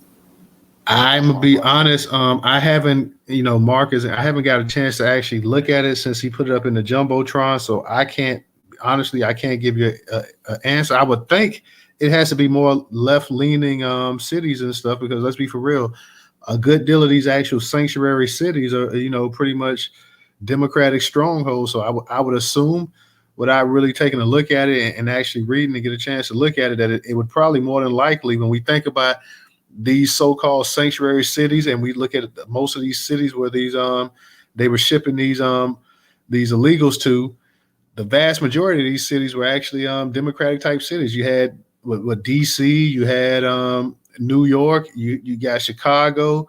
So most of them, and most of them, that actually were being, the people that were shipping them were actually like Republican governors. Right, right. So here's the thing. So, no one's going to vote for their own ethnocide. That's ridiculous. So let's say, so the reason why I was asking, because if I felt 100% that it's completely Democrats doing it, then that'll probably propel me to vote for Trump more. Not even Republican or the Republican Party, just for like someone's policies. It would propel me or interest me to actually cast my first ever presidential ballot for Trump or something like that. If I felt or see any evidence that the Republicans are in on it too, then I'm gonna be a little more iffy, like what the heck is going on, and just probably take a step back. But are they in on it in the long run when you think about it from a business perspective? You know what I mean? Man, it's in the jumbotron to read. Oh, that's true. That's true. But here's my thing with the Republicans too, because while we talking about the Democrats and stuff, why don't these Republican governors get to the point where like they just simply, I don't know if I don't know the actual law in place or whatever, if they can do it or not, but why not just send these people right back across the border where they come from? Why don't pay to ship them anywhere? Don't pay to. They own all the businesses, so look, check. Well, I know that, but I'm saying that's what I'm saying. Like we look at it, and yes. But I'm finna get to that point too, because we said it in spaces before as well. But I'm agreeing with you. It's good cop and bad cop. They pretty much playing with each other. Right. At the end of the day, so the Republicans own all the businesses, and nobody went back to work post COVID, even though they gave you all this unemployment money. Well, hell, they losing money.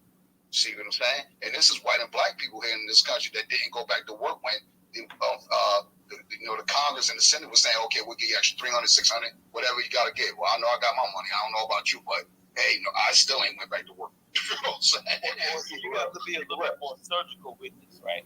See, yes, on left and right, but only when it comes to 1%.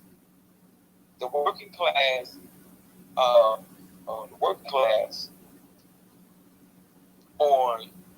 the right, or should I say the Republicans or the conservatives, or they're not pro-immigrant. They're not. Nobody's going to say bring them in to replace them. Yes, on the 1% level, the business owners, yes, they benefit from illegal immigration, so they don't mind you bringing them in. But when it comes to the working class, no. And so it is not in our best interest, especially for the future of our children, this close season, that we go with anybody who is not foreclosing borders. And right now, we know that Trump is talking about coming in to do mass deportations. Even if you're a Democrat, it's not in your best interest to go with Joe Biden. I mean, what more do you need to see? I know sometimes you feel like your women's agenda or your gay agenda or the Pan-Africanism is near and dear to you. But in the end, if you're going to get wiped out, what common sense or good sense do you have to go along with this? When California enough for you to see and understand that you're going to get wiped out too? They're not going to keep you there because you voted along with it, or you were a liberal, or you were gay, or you were feminist, or you're going to get wiped out too. And that's what I've been trying to get through to, a lot of these people who are on the app that is pushing so hard, even when I'm on the radio talking to a lot of these elders here in Chicago. They really don't understand that the older people who were fighting for cheaper medicine and thought that they were getting that from the Democrat Party or whatever they were fighting, and they identified themselves a Democrat based on that, they got wiped out in California too. You have real concrete evidence that you're going to get wiped the hell out if you go along with this stuff Joe Biden is pushing.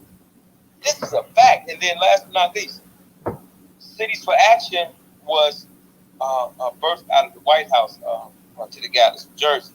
It was birthed out of the White House, no different than Office of New Americans.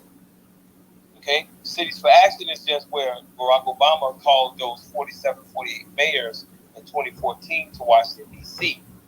to start Cities for Action. It is bigger now. And these are majority Democrat cities. Y'all had called me up, that's why I couldn't answer the question. But these are in Democrat cities, majority Black Democrat cities. Look, go back to the website and look and hit the drop box. It's going to tell you every city and state that's part of Cities for Action. He's not lying. Okay, real quick. I'm gonna get to you. I don't know who was that spoke, but just raise your hand. I'm gonna get you because we got a speaker that had been waiting. We got a couple speakers been waiting for a while. Is it Adara, I believe? Yes, hi. I'm sorry. I'm outside. Can you guys hear me okay or what? Yeah, we can hear you. Okay. So I have a bunch of things I've been following.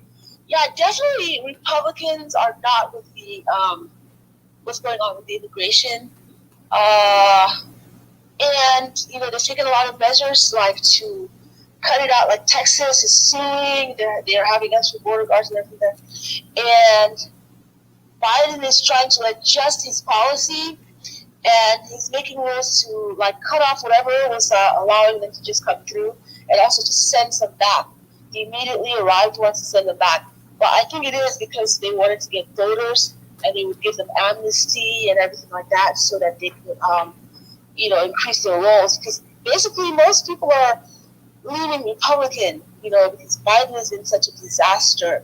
But the whole reason why this is possible is after affirmative action ended, they pretty much kind of placed African Americans in all these corporate jobs that we were holding, right?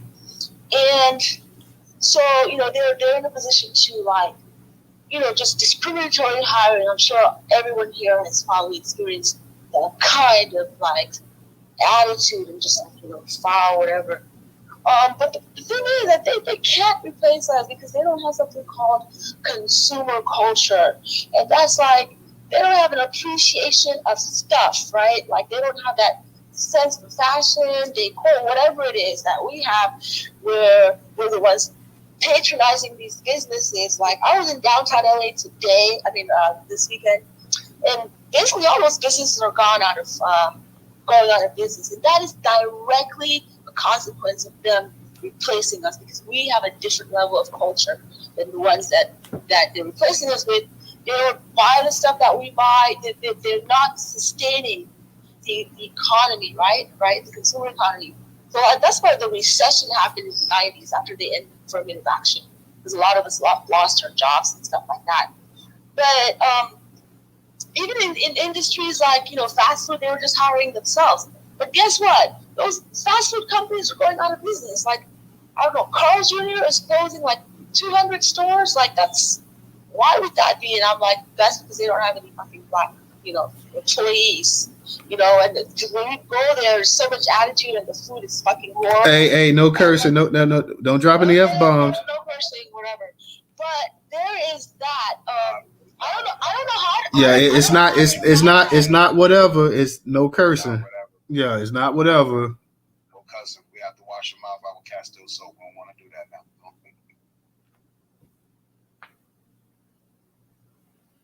You can go ahead and finish up. Land your plane. 60 seconds, Andre. Adara.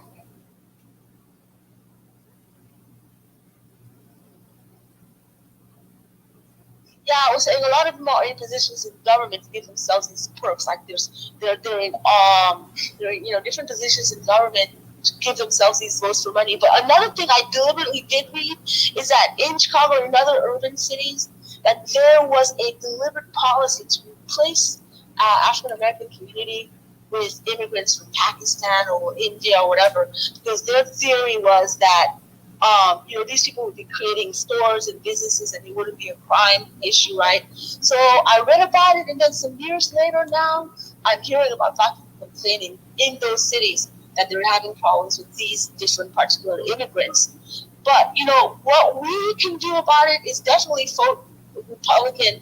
Republican voters are already like Trump is like, as soon as I get in there, I'm reporting everything. So I think that we really should vote Republican, even though a lot of Republicans, the extreme ones, they support that party because they want to create, they want to undermine government to a degree that they can have race war or that type of shit. But Republican policies do actually serve our interests more. But yeah, it's really Biden. I don't know what, he's just a disaster. So because he's getting a lot of blowback, that's why he's changed recently to sort of curtailing it, and he's doing all these maneuvers right now to stop it. And I think those Chinese and other ones are not being let through because it's those Hispanics that are in charge of all of that. They're probably turning the other people away. I don't think they're coming in and finding their place. That's what's going on. Anyway, that's what I have to say. Okay, thank you. Let me go ahead and get to and let me give a shout out to Fatima for her contribution on PayPal. Let me go ahead and get to Original. I know you've been waiting for a minute. Go ahead, Original. Yeah, I just want to just comment on something that Mook said when she talked about these mayors in these surrounding cities and in these surrounding cities around Atlanta. It was about maybe I put a post in there in the chat. It was about 2011 with this young brother named Ariston Waiters. Now, Union City, I think, is about maybe 60 to 70% black. So an elected official wouldn't have to worry about being reelected if he stood up and stood by black folks, okay? So this young brother, Ariston Waiters, was murdered by the police down there in Union City. And so the mayor, he going to come out talking all big and bad. And then when it came out in the media that there was a cover-up, that officer did murder this brother, the mayor started ducking and diving and would not come out and say anything as far as that he was going to try to have get the Fulton County DA to go after this murdering police officer. And that's what and he is I don't know if I have to check to see if he's still mayor, but he was a black Democrat, and that's what they've been doing to black. They've been allowing the police to murder us, and they've been allowing these illegal aliens to just come on over, and they'll push us out of the way and make room for them. So that's why, I keep telling people, use your vote wisely, because these people, these Democrats have shown me that they vehemently hate us, and they don't want. The only thing they want from us is to put them in office, just like they have. I look at some of these cable news shows, and they going with it. They going in with the abortion and this now this in vitro fertilization thing, and these I can't think of what they call these things, these embryos and stuff. Now that is their plan to try to sway, particularly black people and women and those who are for abortion or whatever, to try to get them to put them in office. And so just like the governor of New York, I found out that she how when she came out and she wasn't pushing for cash payments for black people, but then she was pushing for this money for these Jews. But come to find out, she had worked as an aide for that Daniel Patrick Moynihan, and he was the one that wrote that thing about the Negro family and to implement that plan, neglect, eat it for us. So I think we just need to watch and watch very carefully, and just let the people know that if you're not supporting any space preparation, then no vote for you. They just have to fight it out amongst themselves. And I'll land with that. All right. Thank you, Original. Thank you, guys. Like I say, subscribe to the YouTube channel. We got a number of people up in here, and I'm sure all of y'all not subscribed to the YouTube channel. It's up in the Jumbotron. Also, this will be our last broadcast for the week. We'll be back Monday. So, guys, definitely let's go out today on a bang. For those that can donate to the platform, once again, $Newstoter, $Newstoter. We need that support. We don't get advertisement revenue, but we do.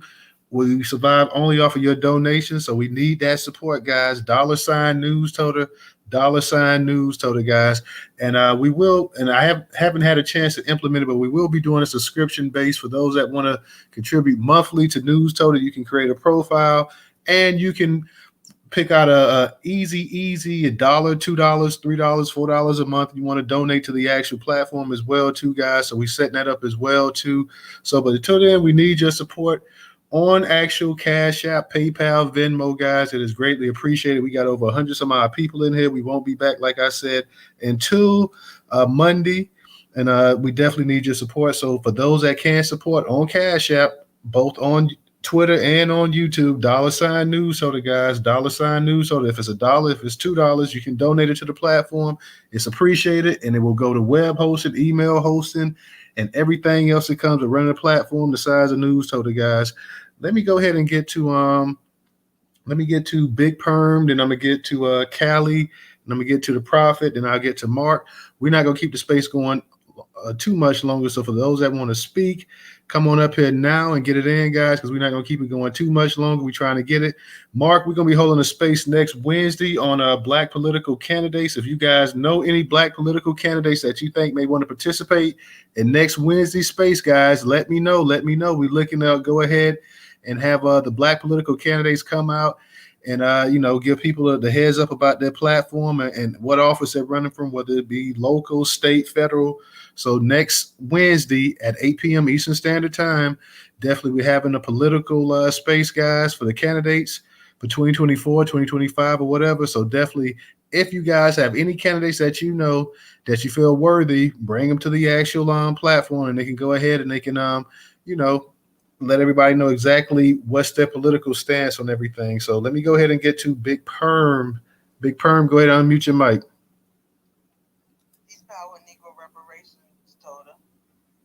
What's Big Perm? Can we get you a little bit louder? You low. I'm low.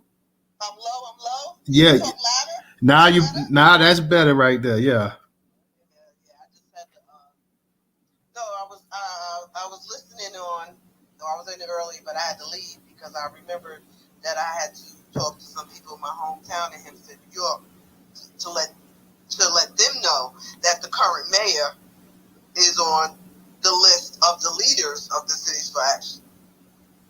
Because, see, part of the problem is that, we're taking this information and we're sharing it amongst ourselves on this freaking app.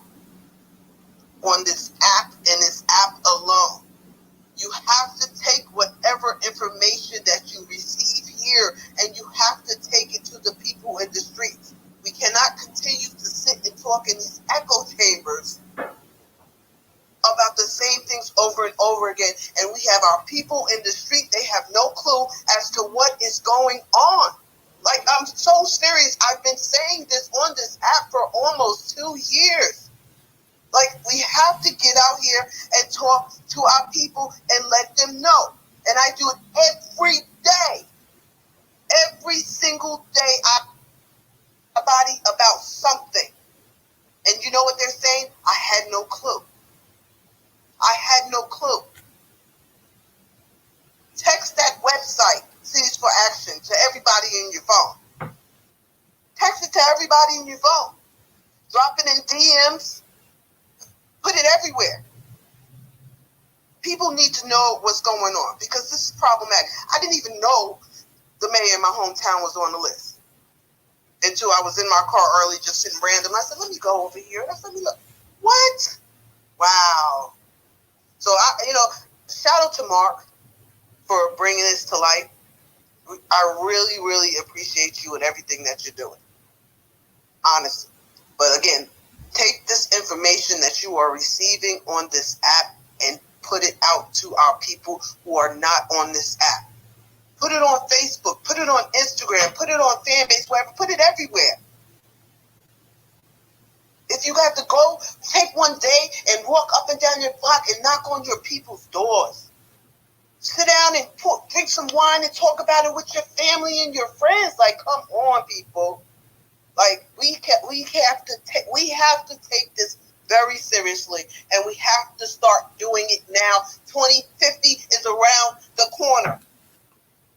And they're putting policies in place that are going to affect our children and our grandchildren.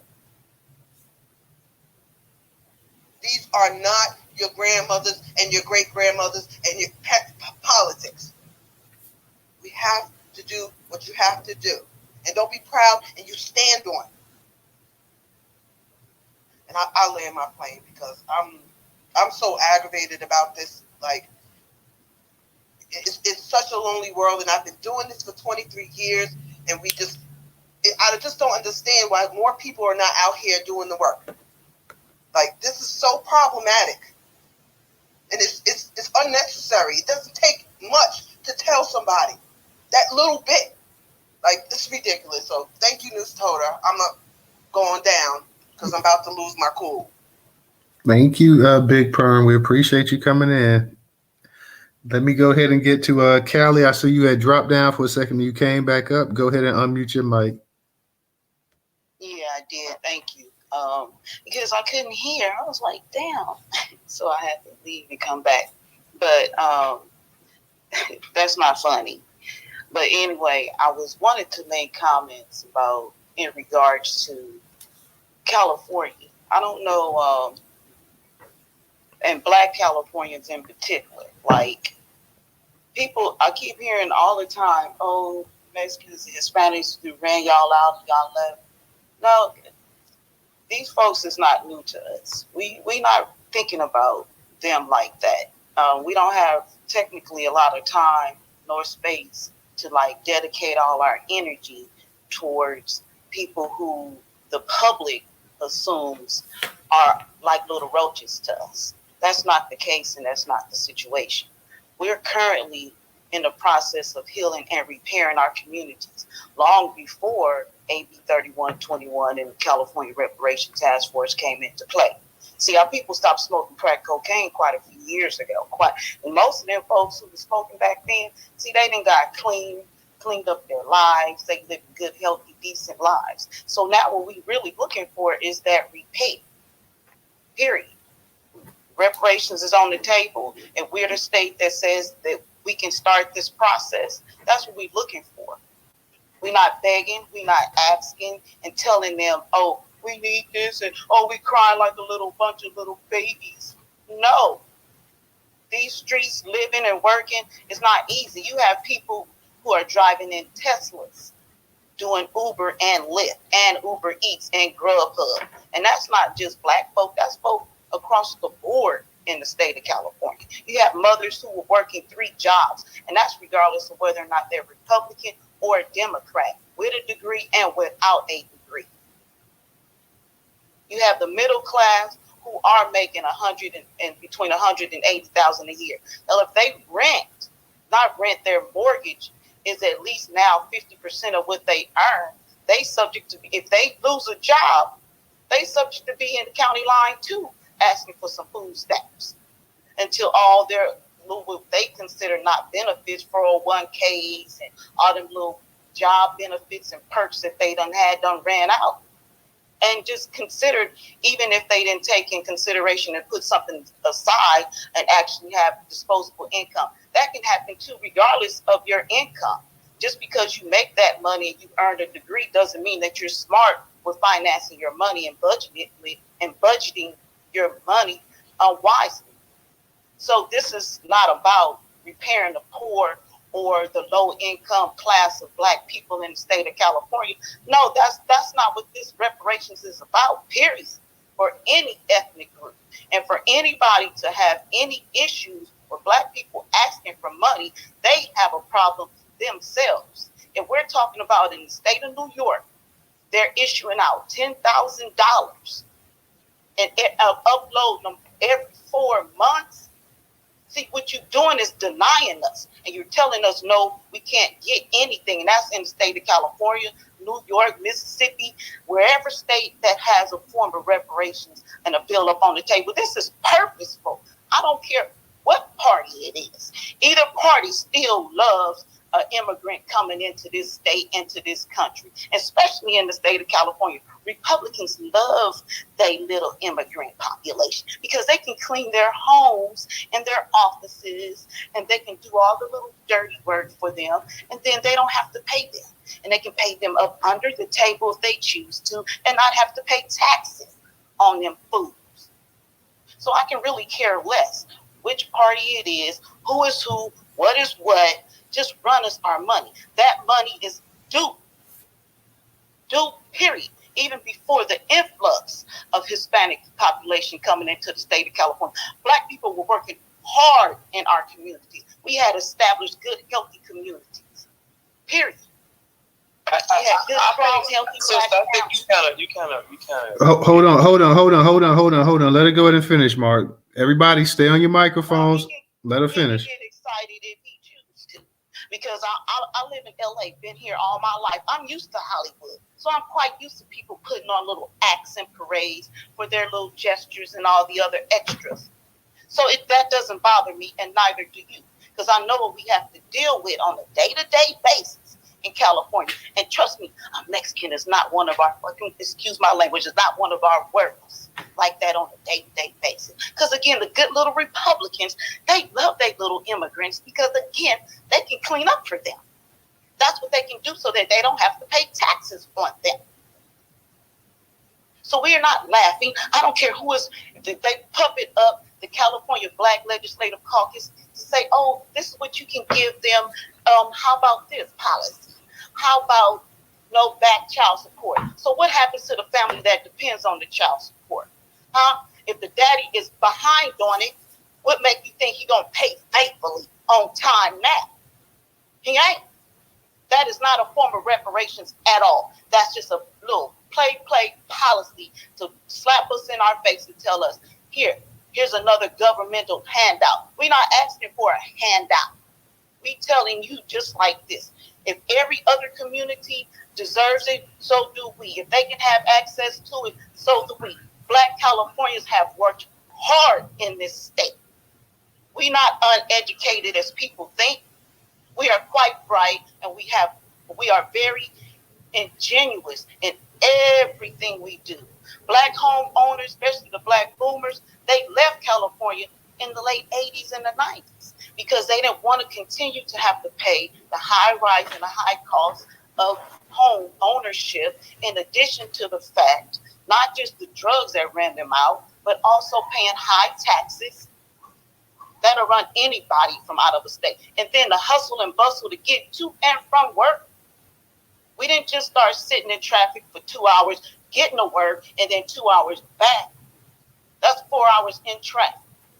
That's enough. That's environmental stress and racism right there. In addition to all the additional construction that goes on in our community. The trash not being picked up, having to pay high city fees and high tax fees, and you got to park on this side of the street that day and this side of the street that day, and by the time you look up to go get your vehicle registered, you got to pay all these additional taxes in addition to the tickets that you had accumulated. So a parking ticket can start you off at $200 and something because you don't know which side of the street to park on sometimes because they got 4 different signs, and you got to read all of them. And anybody who comes here, especially in the downtown area, they just park and they say, well, how do you know which day to park on? Well, how about you just go park in the parking lot where you just go pay and then you won't worry about it because you got to stand in line to now go get what? Pay them tickets. By the time you leave out, you got $800 a ticket. So no, Black people got tired of being taxed on top of high housing costs. That's stressful in itself for anybody. But nevertheless, those of us that are still here, we saying we're going to tough this out. We not running, we not leaving, we not going anywhere. Our people and our parents worked hard. My grandmother owned a home here. My parents owned homes here. My aunties, uncles, they owned homes here.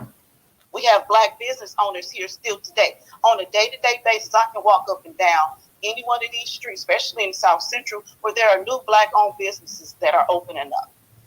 So we're not just out here struggling up on our face. And no, we are not 50% of the homeless population. No, we're not. That's a myth too.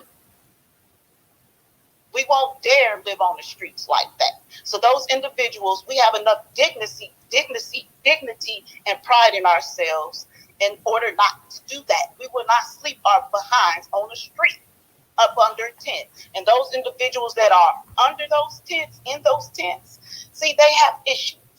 And that is not majority of the Black population in the state of California, neither. We advocate for our children. We protect our children. We love our children. And we go and walk these streets and get our people up out of here. We're around here feeding our people on a day-to-day basis. In South Central, Compton, Watts, you can find a food distributor giving away food. And good food, too. Not the food bank food. They just give you that old, outdated FEMA stuff. We're talking about good food, good pastries, good fresh fruits and vegetables. No, and juices. No, what we're saying is we want our money, period. That's it. And that's the address to that pantry, too. All right. Oh, we got quite a few of them. Matter of fact, on Sunday, I got to go to one and go volunteer out in my favorite little spot. Give you some pastries, boo. I love you. Thank you, Miss Callie. Thank you. Let me give a shout out to my people, Junas, Valerie, 400, Miss Trigger, and Corey. Thank you all for your contributions. Let me go ahead and get to Mark. I'm going to get to you in a second. We got a couple new hands.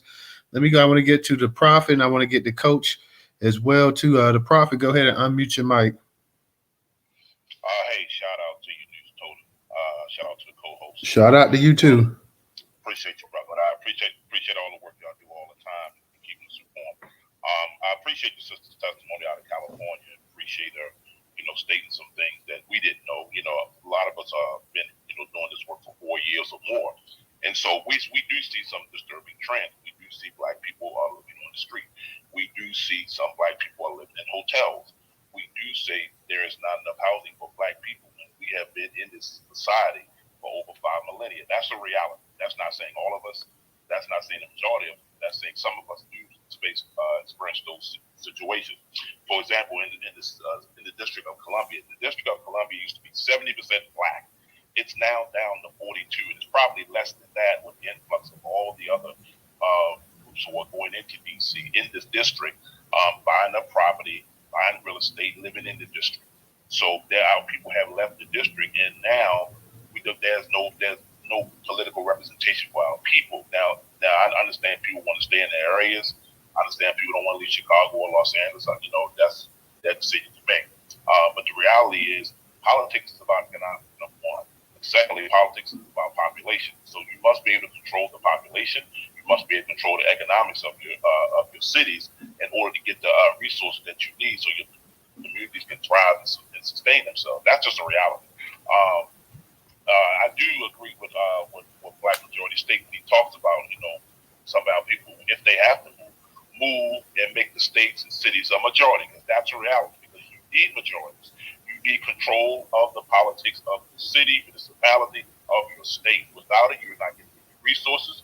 They're going to do what they've been doing to HBCUs for almost a century, taking the money from HBCUs and giving it to PWI University. We know this has been going on, and they do this in other aspects of municipal government as well. So we have to pay attention to these trends. We have to be smart.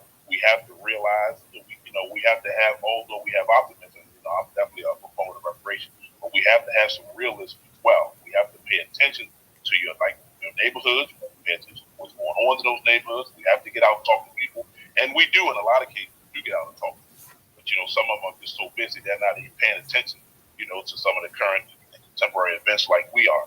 So shout out to the host, and I appreciate the time, brothers. Thank you, Prophet. We appreciate you coming in tonight and sharing some info with us. Let me go ahead and get to Coach. Coach, go ahead and unmute your mic.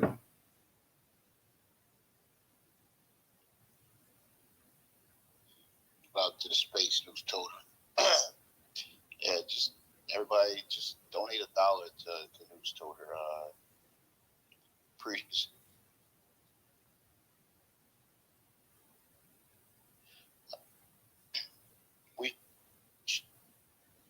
You there, Coach? It sound like you might be in the Matrix. Can you hear us, Coach? 1920. Hey, Coach, can you hear us? Because you sound like you might be in the Matrix. You want us to drop you down and you come right back up?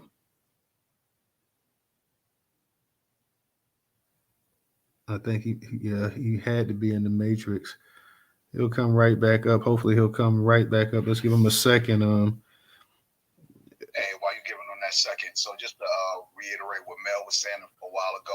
So here's some of the folks that are mayors of these cities for action. Chalkway, Lumumbe, Jackson, Mississippi. He on the list. What you call it? Let's keep going over. I went past some folks. Oh, why this thing turning blue? Why this thing? Victoria Woodward, Tacoma, Washington. I believe she's a black woman. Mariel Bowser, Washington, D.C. You already know. Look who on the list. I told y'all, Ross Baraka, he right here. Yo, this is why we getting all the pushback, Quan. You know what I'm saying? Jersey in the building, Knack, you know what I mean? All right, Coach, I see you back up here. Go ahead and unmute your mic, Coach.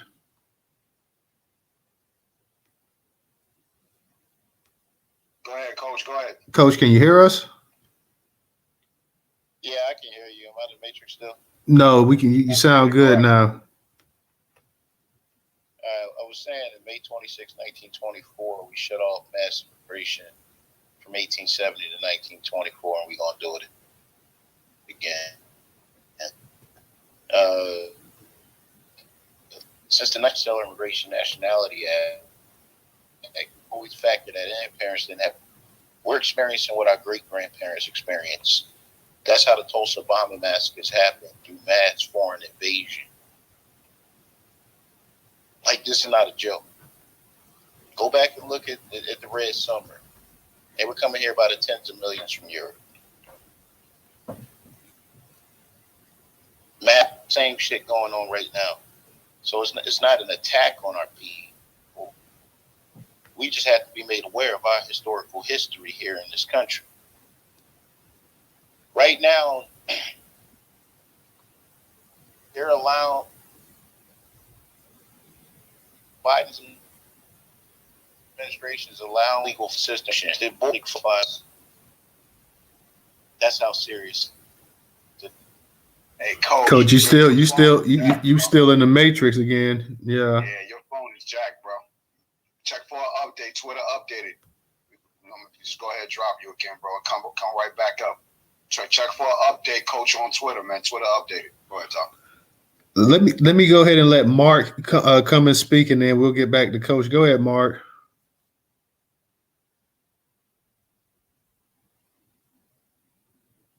You there, Mark? Y'all hear me? Y'all hear me now? Yeah, we hear you. Okay. And you know, I think that in some of these cases we need to come to grips with what's happening in these cities. And we're not bringing up what's happening in California for the sister to get on the defense about her city. We're saying this in all love for our people, no matter where we are. And I've heard this coming from too many people in the last 4 years. That areas that used to be predominantly black are no longer predominantly black. And so that's a problem. But I also heard her even say that a lot of the older people left because they were being pushed out because of fines and fees. And we've experienced some of that type of those types of actions against us here in Chicago. So it's no attack on our people. This is our love for our people speaking on what's happening at the hands of those immigrants over there. And again, like I said, it's been too many people who have talked about Compton, Watts, and I've heard LA County. I've actually read information where Hawaiian Guards, Nicholson Guards, where black people have been burned out, people have been killed as early as just a couple of years ago, a few years ago, a little 12-year-old kid. Last year. A 12-year-old kid was killed in California by those Hispanic gangs and things like that. So this is our love for our people. When we see places that used to be black strongholds are now predominantly Hispanic. And I've really heard people also say things such as, well, California used to be Mexican, as if we owe it to them to give it back to them. We don't owe that to them to give it back to them. I don't care where we are. We don't owe it to give it back to them, and especially for the things that they've done to get it back. No.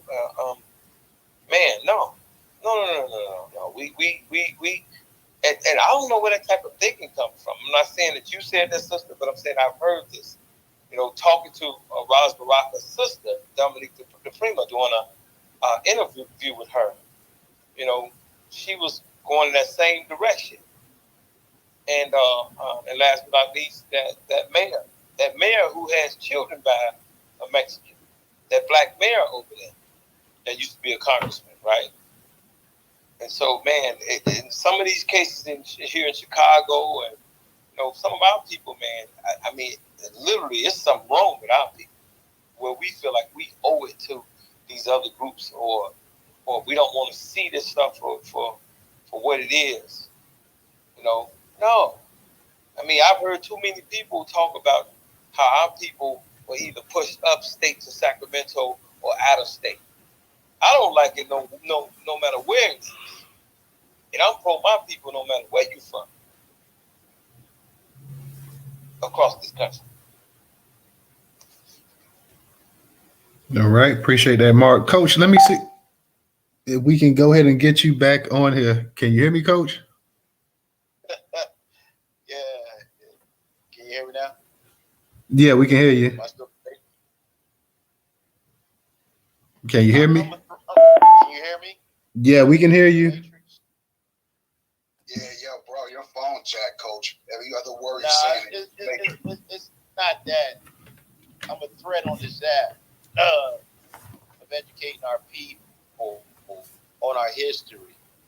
There's a lot of melanin foreigners, a lot of foreigners working for these socials. This isn't my only encounter with them. On all my social media platforms, I have issues. Apps or not, so I understand our position. I'm not even fazed by it.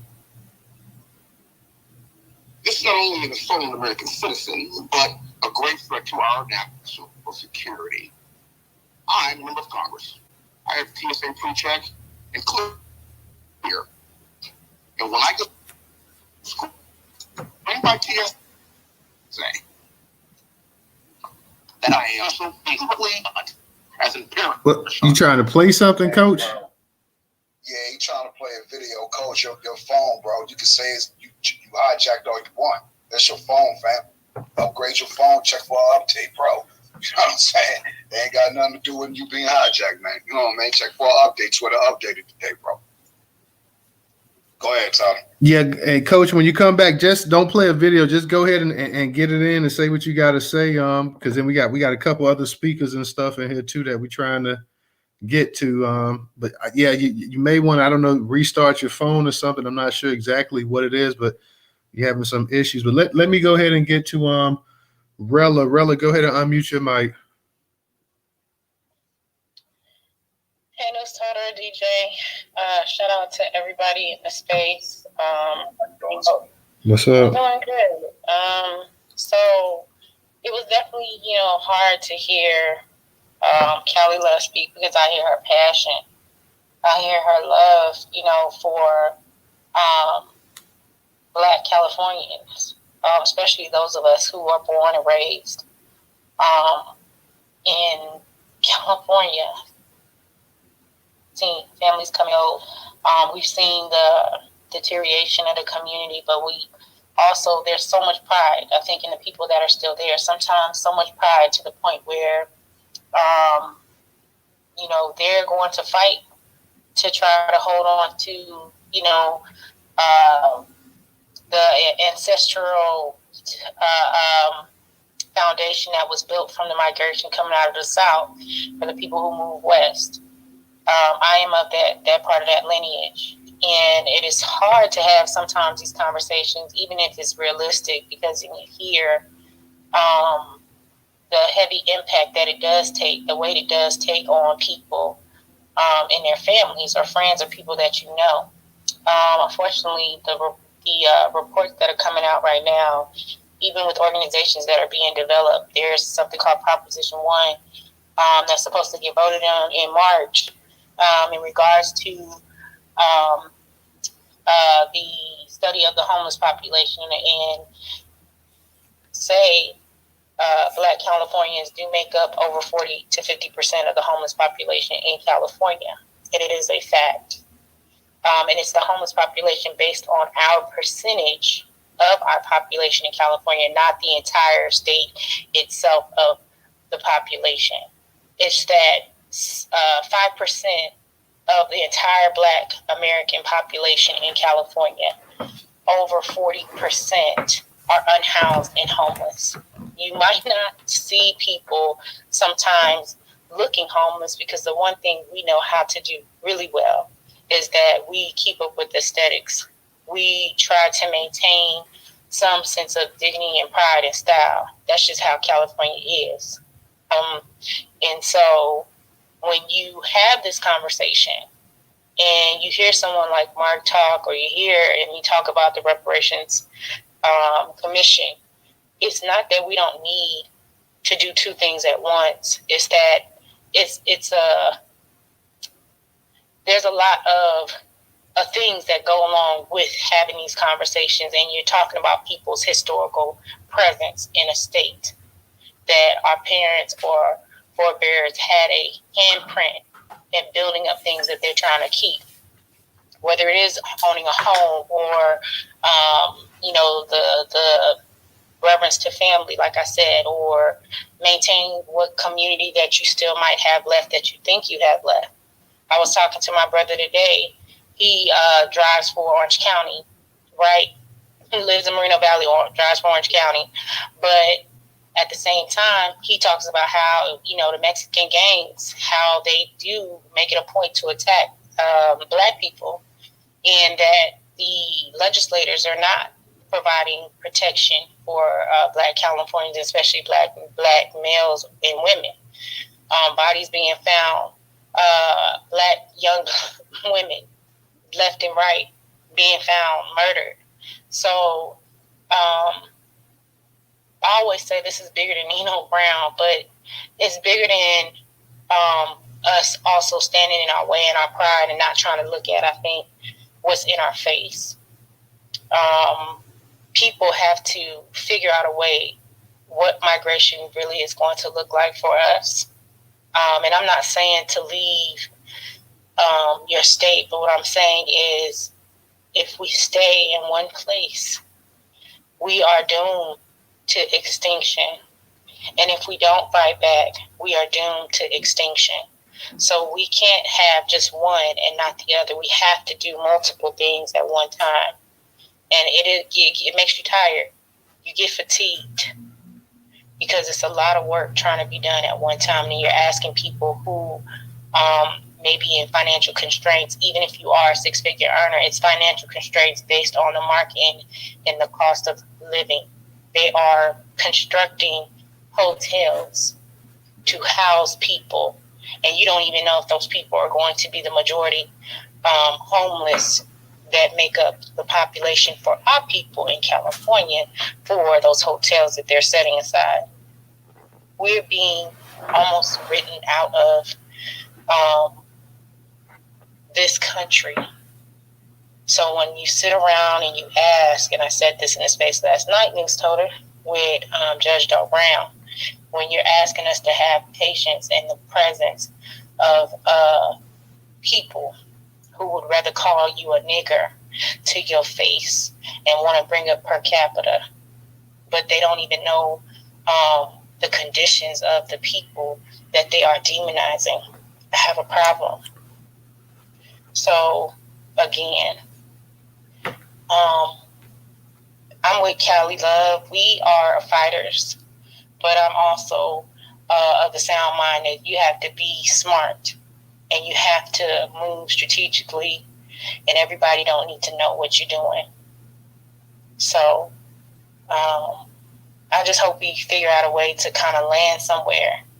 And I do appreciate listening to Mark even talk about we're going to fight for everybody no matter where they are. But we also got to be willing to meet Mark halfway in regards to fighting back. So that I can definitely lend my sword to. So I land there. Thank you, everybody. Thank you, really good to hear from you tonight, and I trust that last night's space was a pretty good space for you as well too. Oh, you know it was. You know I'm a ball buster at times, but I'm a smart cookie too, and I understand when to yield. Yes, ma'am. Let me go ahead and get to no taxation. No taxation. Go ahead and unmute your mic. You didn't ask me how I was doing today. How you doing? No taxation. I'm doing good, Newstoter. I hope you and DJ Rella, everybody in the room. I hope everybody is well. This is for Mark. Mark, did you hear that Biden was going to put an EO out today about the southern border? Did you get the news yet? No, I haven't, but I'm pretty sure he's got a backpedal. I mean, because when he's losing steam all across this country, and there was a mass a group of people who was interviewed here, young people. I mean, from the hoods here in Chicago, and every single one of them said they would vote for Trump. They were pro-Trump and all this, and so he's losing numbers. He's losing numbers in more areas than that behind this thing. That's why he's gonna come up with something. Probably, I would say this week. What's the day? Next week. You know, he might do it in the dark. Who knows? But guess what it is? It is, and this is for everybody in the room. This is not just information for Mark, but I'm giving it to Mark for a reason. He's taking a page out of Trump's playbook of what Trump did down in the border. But I want you to go over when he puts it out there, when it gets out there, I'll make sure to send it over there to you. Look for the buzzwords, y'all. It's not going to say nothing about deportation. It's not going to say anything about building a wall. It's an executive order. So even if Trump gets in, it can still be no good. Trump can do something else. Hopefully beef it up. Okay. But just check it out. I just wanted to give you a heads up. They announced it this evening on the news, and I know the news travels from east to west. I tell y'all that all the time. And sometimes it's hard for people too, especially if they're busy, keep up with stuff like that. And they need to know.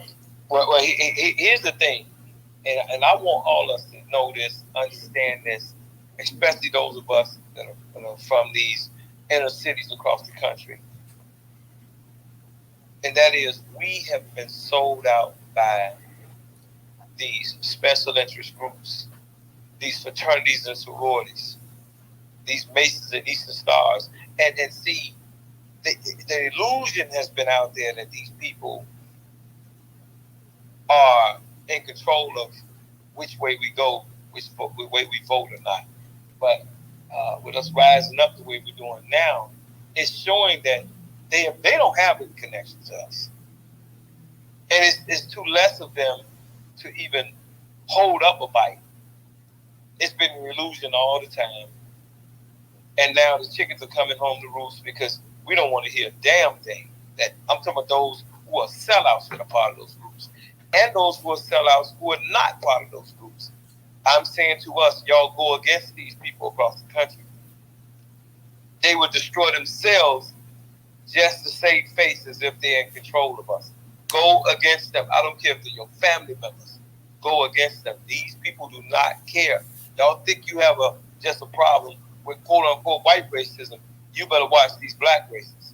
And I'm speaking from a city where this is one of the strongest headquarters for black racists. The Zionists, the Irish, and the black racists, they are one and the same in this. Let me say that again, so y'all will think that I'm talking about black people and ain't talking about these crackers. The Zionists, the Irish, and the so-called black elites, a lot of them, are together. They work together. They work hand in hand. In 1966, Dr. King found that out coming from the South. He didn't know how things operated in the North till 1966 when he came here for the End Slum campaign. He thought he was coming here to fight those same type of Bull Connor white folks, only to find out that it was the very people who were supposedly the allies and supporters and funders of the civil rights movement, meaning the Zionists, that were the racists in this city. These are not Anglos. These are not those other groups. No, these are Irish and Italians and Zionist Jews, along with these black Masons and stuff. And when Dr. King left here, this is where he started saying that he had integrated his people to a burning building. This is where he left to start pushing the Poor People's Campaign. Why? Because he got the education of his life when he came here as a 36-year-old man who had grown up in the South, had dealt with a certain type of group, but didn't know about these groups, didn't know that the very slumlords, property managers were not just black Masons, but black Mason pastors. This is where all that happened. And so you talking about some racists. These black folks up here are more racist than some Ku Klux Klan down south. They doing everything but killing you. So you see this violence, you see this unemployment, poverty. It don't just happen at the hands of quote unquote no white folks. They're all together. Don't let no Zionist Jews play victim. Oh, you anti-Semitic, you know what I'm saying? No, you anti-black. Who the hell are you to challenge us on the things that we're saying about you? What we're saying about you is true. And that's why they don't say that kind of stuff to us here, because they know that we know who they are. And so they do is mind their damn business and stay on their north side and hide from us. They wouldn't dare come out and be talking about no anti-Semitism and the ADL. We'll run the ADL up out of this town if they came here and did a press conference or anything. We don't want to hear that stuff. All right. Let me go ahead and get to Callie. Let me get to Callie Love. Callie, go ahead and unmute your mic. Oh, okay, thank you. I just wanted to say this. Now, numbers are always skewed. They play the number game around here. So they'll fluctuate them numbers any way it see fit and so fit to our government here in LA County. I live here. I see what go on a day-to-day basis. I interact with my city council and other city members. And so I understand what's going on. The homeless population, hell, I can walk right down to Skid Row, to the Wine Garden. That population is counted differently. Them people who was living in the projects, they needed to move from out of the projects. That incident that everybody wanted to try to conflate, that happened a long time ago. Them black folks that was living in them projects, them so-called properties, they've been offering Section 8 vouchers, and them folks been moved and got 3 and 4 bedrooms. So that was a blessing for them. Being put out, we're not complaining about being put out of a project, but at the same time, we are not majority of the homeless population, period. The news can say what they want to say. You can see the numbers. I work with the homeless population in private and in public, in service and organizations as well. So I know what the numbers look like. I'm not a fool behind this. I know what I'm talking about. I'm not new to this. I'm old to this. I'm not a young kid. I've been working in this community, in my community, in the black population, especially in Los Angeles and LA County proper. Folks been moved out to Lancasters. They been moved out to Palmdale, Apple Valley. As a matter of fact, those folks, a lot of black folks in California Arizona, Washington, and Oregon in order for them to be able to own a home. So if they sold homes here, then they bought a home in another state that's cheaper. See, they didn't put some money in their pocket. Now they own a home, and sometimes they still own property here. They and rent that out. They have income property, and then they working in another state, and then now they have additional income. See, don't let the picture fool you. Sometimes the numbers are skewed. For example, even in our public school system, in LA Unified School District, they're reporting that our kids are being underserved. When in actuality, most of the good number of our kids, especially in some of our traditional high schools, like Washington High School, like Dorsey, everybody even heard about those because they all up in the news, like Crenshaw High School, Hamilton, and let's say Reseda, that's not really considered in LA proper, but Fairfax. Those schools, those kids, those black students that go to those schools, they're not failing students. They're good grade students. They receive A's and B's, and they're getting accepted into good, decent colleges. Don't let the numbers fool you and tell you something different. They can do that so in order to feed off the backs of black people. So anytime they say we doing bad in one area and a bad in another area, yeah, then our good government officials, whether they be Republican or Democrat, they run to their state officials and they say, we need a little bit more money because this population is doing so bad. So can we get a little bit more money? They asking for more money off of black people. More and more and more, and they not putting no money in our pockets. Period. You have strikes all around LA County because the income is not what it should be. Making $20 an hour, that's not sufficient enough, and that's regardless of any ethnicity.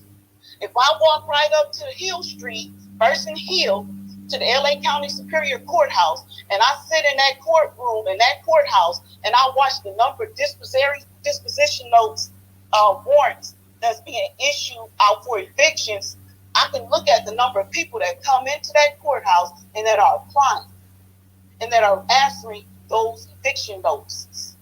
And I see the population of people that come in there. Currently, there are 93,000 people that are being evicted. And that's across the board. You're going to have some black people up in there. But those black people are smart enough to go and make sure that they go get housing resources from LASA or from HACWA. And then the other outlying organizations that are offering housing assistance so that you can move in. Because the housing cost has increased. So during the pandemic, now that all those the landlords got paid, a lot of landlords got paid about $25,000 per tenant during the pandemic. So if they had a unit that had 6 families in it, that means that's $25,000 per head, per family.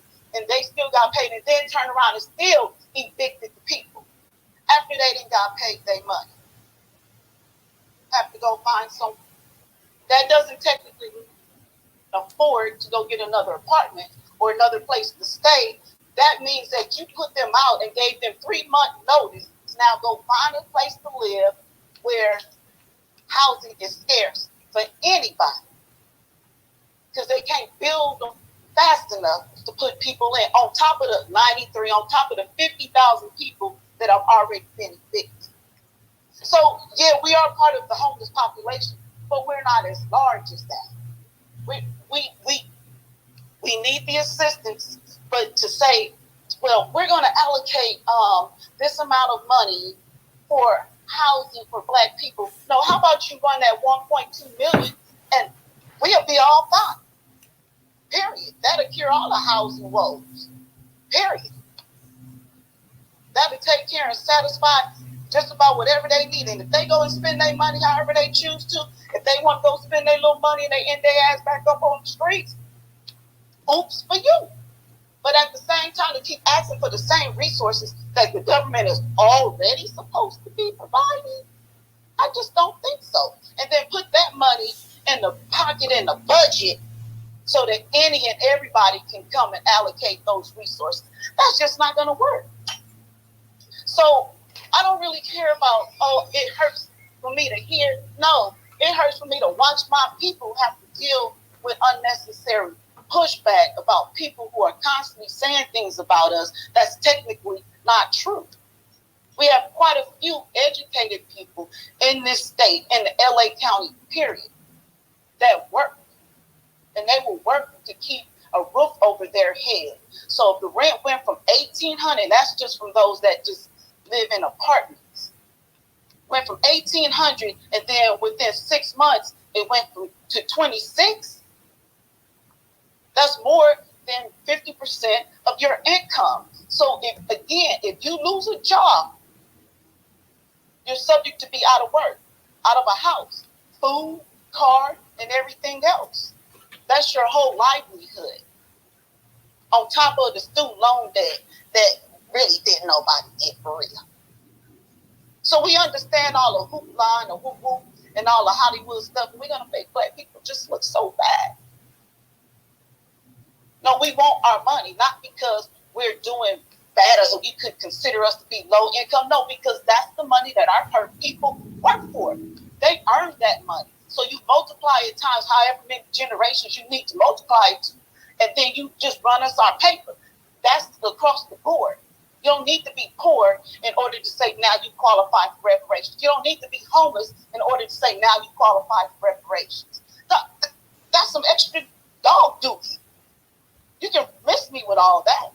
Oh, if you only have a GED or you dropped out of high school, now you qualify for reparations. That's why you need. No, you don't. Even the educated need. Just like the Lord said, a sinner and an unsinner, saved and unsaved. Alike across the board, if they qualify because they meet the requirements to get that reparations money, that's what the qualifications is for. Not based on your social economic status. That's not it. So it should, if it don't apply and it didn't apply to any other ethnic group and race, why should it apply to us? Now we got to have all these extra conversations about what race is and what my lineage is and what this is. No. When the Japanese got theirs, do we have this discussion? Were we a part of that discussion? When everybody else got theirs, from the Jews, and people want to complain about that. And every day there's a protest, a Palestinian protest. They shutting down freeways. They marching up and down downtown every day. So this is not new to us. What we saying is this: everybody needs to stay up on our business, quit trying to tell us what to do, how we should do it, and then let us handle this so that we can get this resolved peacefully. Because that's what they're really saying. Oh, if you give them that money, all hell gonna break loose on the streets. Well, hell, if you're gonna be that mad, then let's get it cracking. Callie, real quick, go ahead and land it because we're gonna be closing the space out in a second. Okay. I'm done. Okay, we're gonna get to Mark. We'll get to Mel, and we're gonna get to Rella. That's gonna be the last few speakers. I give you guys 3 minutes apiece. We're gonna be closing this out. DJ has a space that's supposed to be starting at 11:30, guys. So it's what is the title? Cities for America, DJ. I already retweeted it out, so he'll be starting that space up, guys. So we're gonna go ahead and we're gonna wrap this one up here in a little bit because we've been going about 3 hours. So 3 minutes for each speaker. Mark, Mel, and then Rella, and then we're gonna get ready to close this one out for the night. But go ahead, Mark. So I won't even take three. I'll probably take one. Look, for us here in Chicago, for us, we gonna roll with Trump. We're gonna run our own candidates after this primary on March 19th. We're gonna roll with Trump because he's about closing the borders. We're running our own candidates because we are about closing borders. We are anti-sanctuary city. And being that we're running state reps and state senators, we want to reverse this Trust Act. The Trust Act gives the power to Chicago and all of Illinois to resist ICE and coming in, getting these illegal immigrants out of these cities, out of our cities, counties, and states here. So we on our way. And I'll say this to y'all, that maybe y'all should follow suit so you don't end up pushed out the way these other cities have got. Our people have got pushed out these other cities. All right. Thank you. Tonight, Mark. I see Mel must have dropped down. So, Rella, we'll let you be the last speaker for the night, and we're going to go ahead and close it out. So I don't know. I'm not sure if I don't know. I'm not sure if I'm misunderstanding Callie Love. I understand she's saying she works in and out of the community, but even the reparations report actually again recognized the homeless population because there were organizations that were pulled in to testify for the population. So whether or not you believe the numbers are skewed or not, the numbers, even to what you were saying, fit the narrative of what you were saying. And if people, even who are working, are dealing with unhoused or they are like they used to. They don't have homes like they used to. Not the individual in your individual testimony of even your family members, but I'm saying as a population, for the population to be 5 to almost 6%, and in the population, there is unhoused, the working poor, or those who are in some form of poverty. Even if you are not in poverty, you are in that collective number. And that is actually what's in reports. That's not, like, I don't know if that's not landing right or if I'm misunderstanding you. Okay. So I'll just leave it there on that note. And I do agree that, again, the conversation, well, I should say the conversation around what the Japanese got, they did actually have, Tanaki did mention that they did argue about who was going to get reparations during the council. The problem was that they didn't have any other groups of people fighting for their reparations at the time. So that did happen. That did happen because when you start talking about money, people got their hands out and they want a piece of the money. And we already know that corruption is big, runs long and high in California. And the Mexican mafia is actually pushing Black Californians into particular one zone city in the 10th district. So that is a thing too that's happening. The DOJ just actually released a report about that. So there's several things that are happening to Californians. So I keep my ears down to the street because my family is still there. I'm from Inglewood, California, and I know for a fact that regardless of what's happening in the county buildings, that shout out to Shirley Raines, who also documents the fact that you have Black people on the street who look like us, who definitely need readily available services that actually not just give them Section 8 vouchers, but give them home ownership like they used to. That's not happening.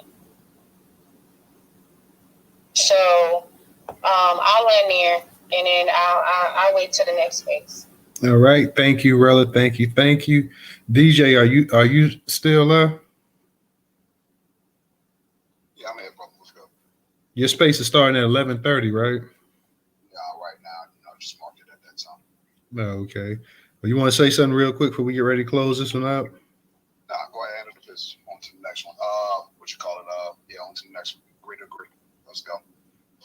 Well, that's what it is. I appreciate everybody coming out tonight, supporting the space, and thank you to Mark and Just Cakes, two Chicago natives as well, too, for just letting us know the actual temperature and everything going on in Chicago, guys. So DJ does have a space that's getting ready to start up. Y'all make sure y'all go ahead. It's going to be a continuation.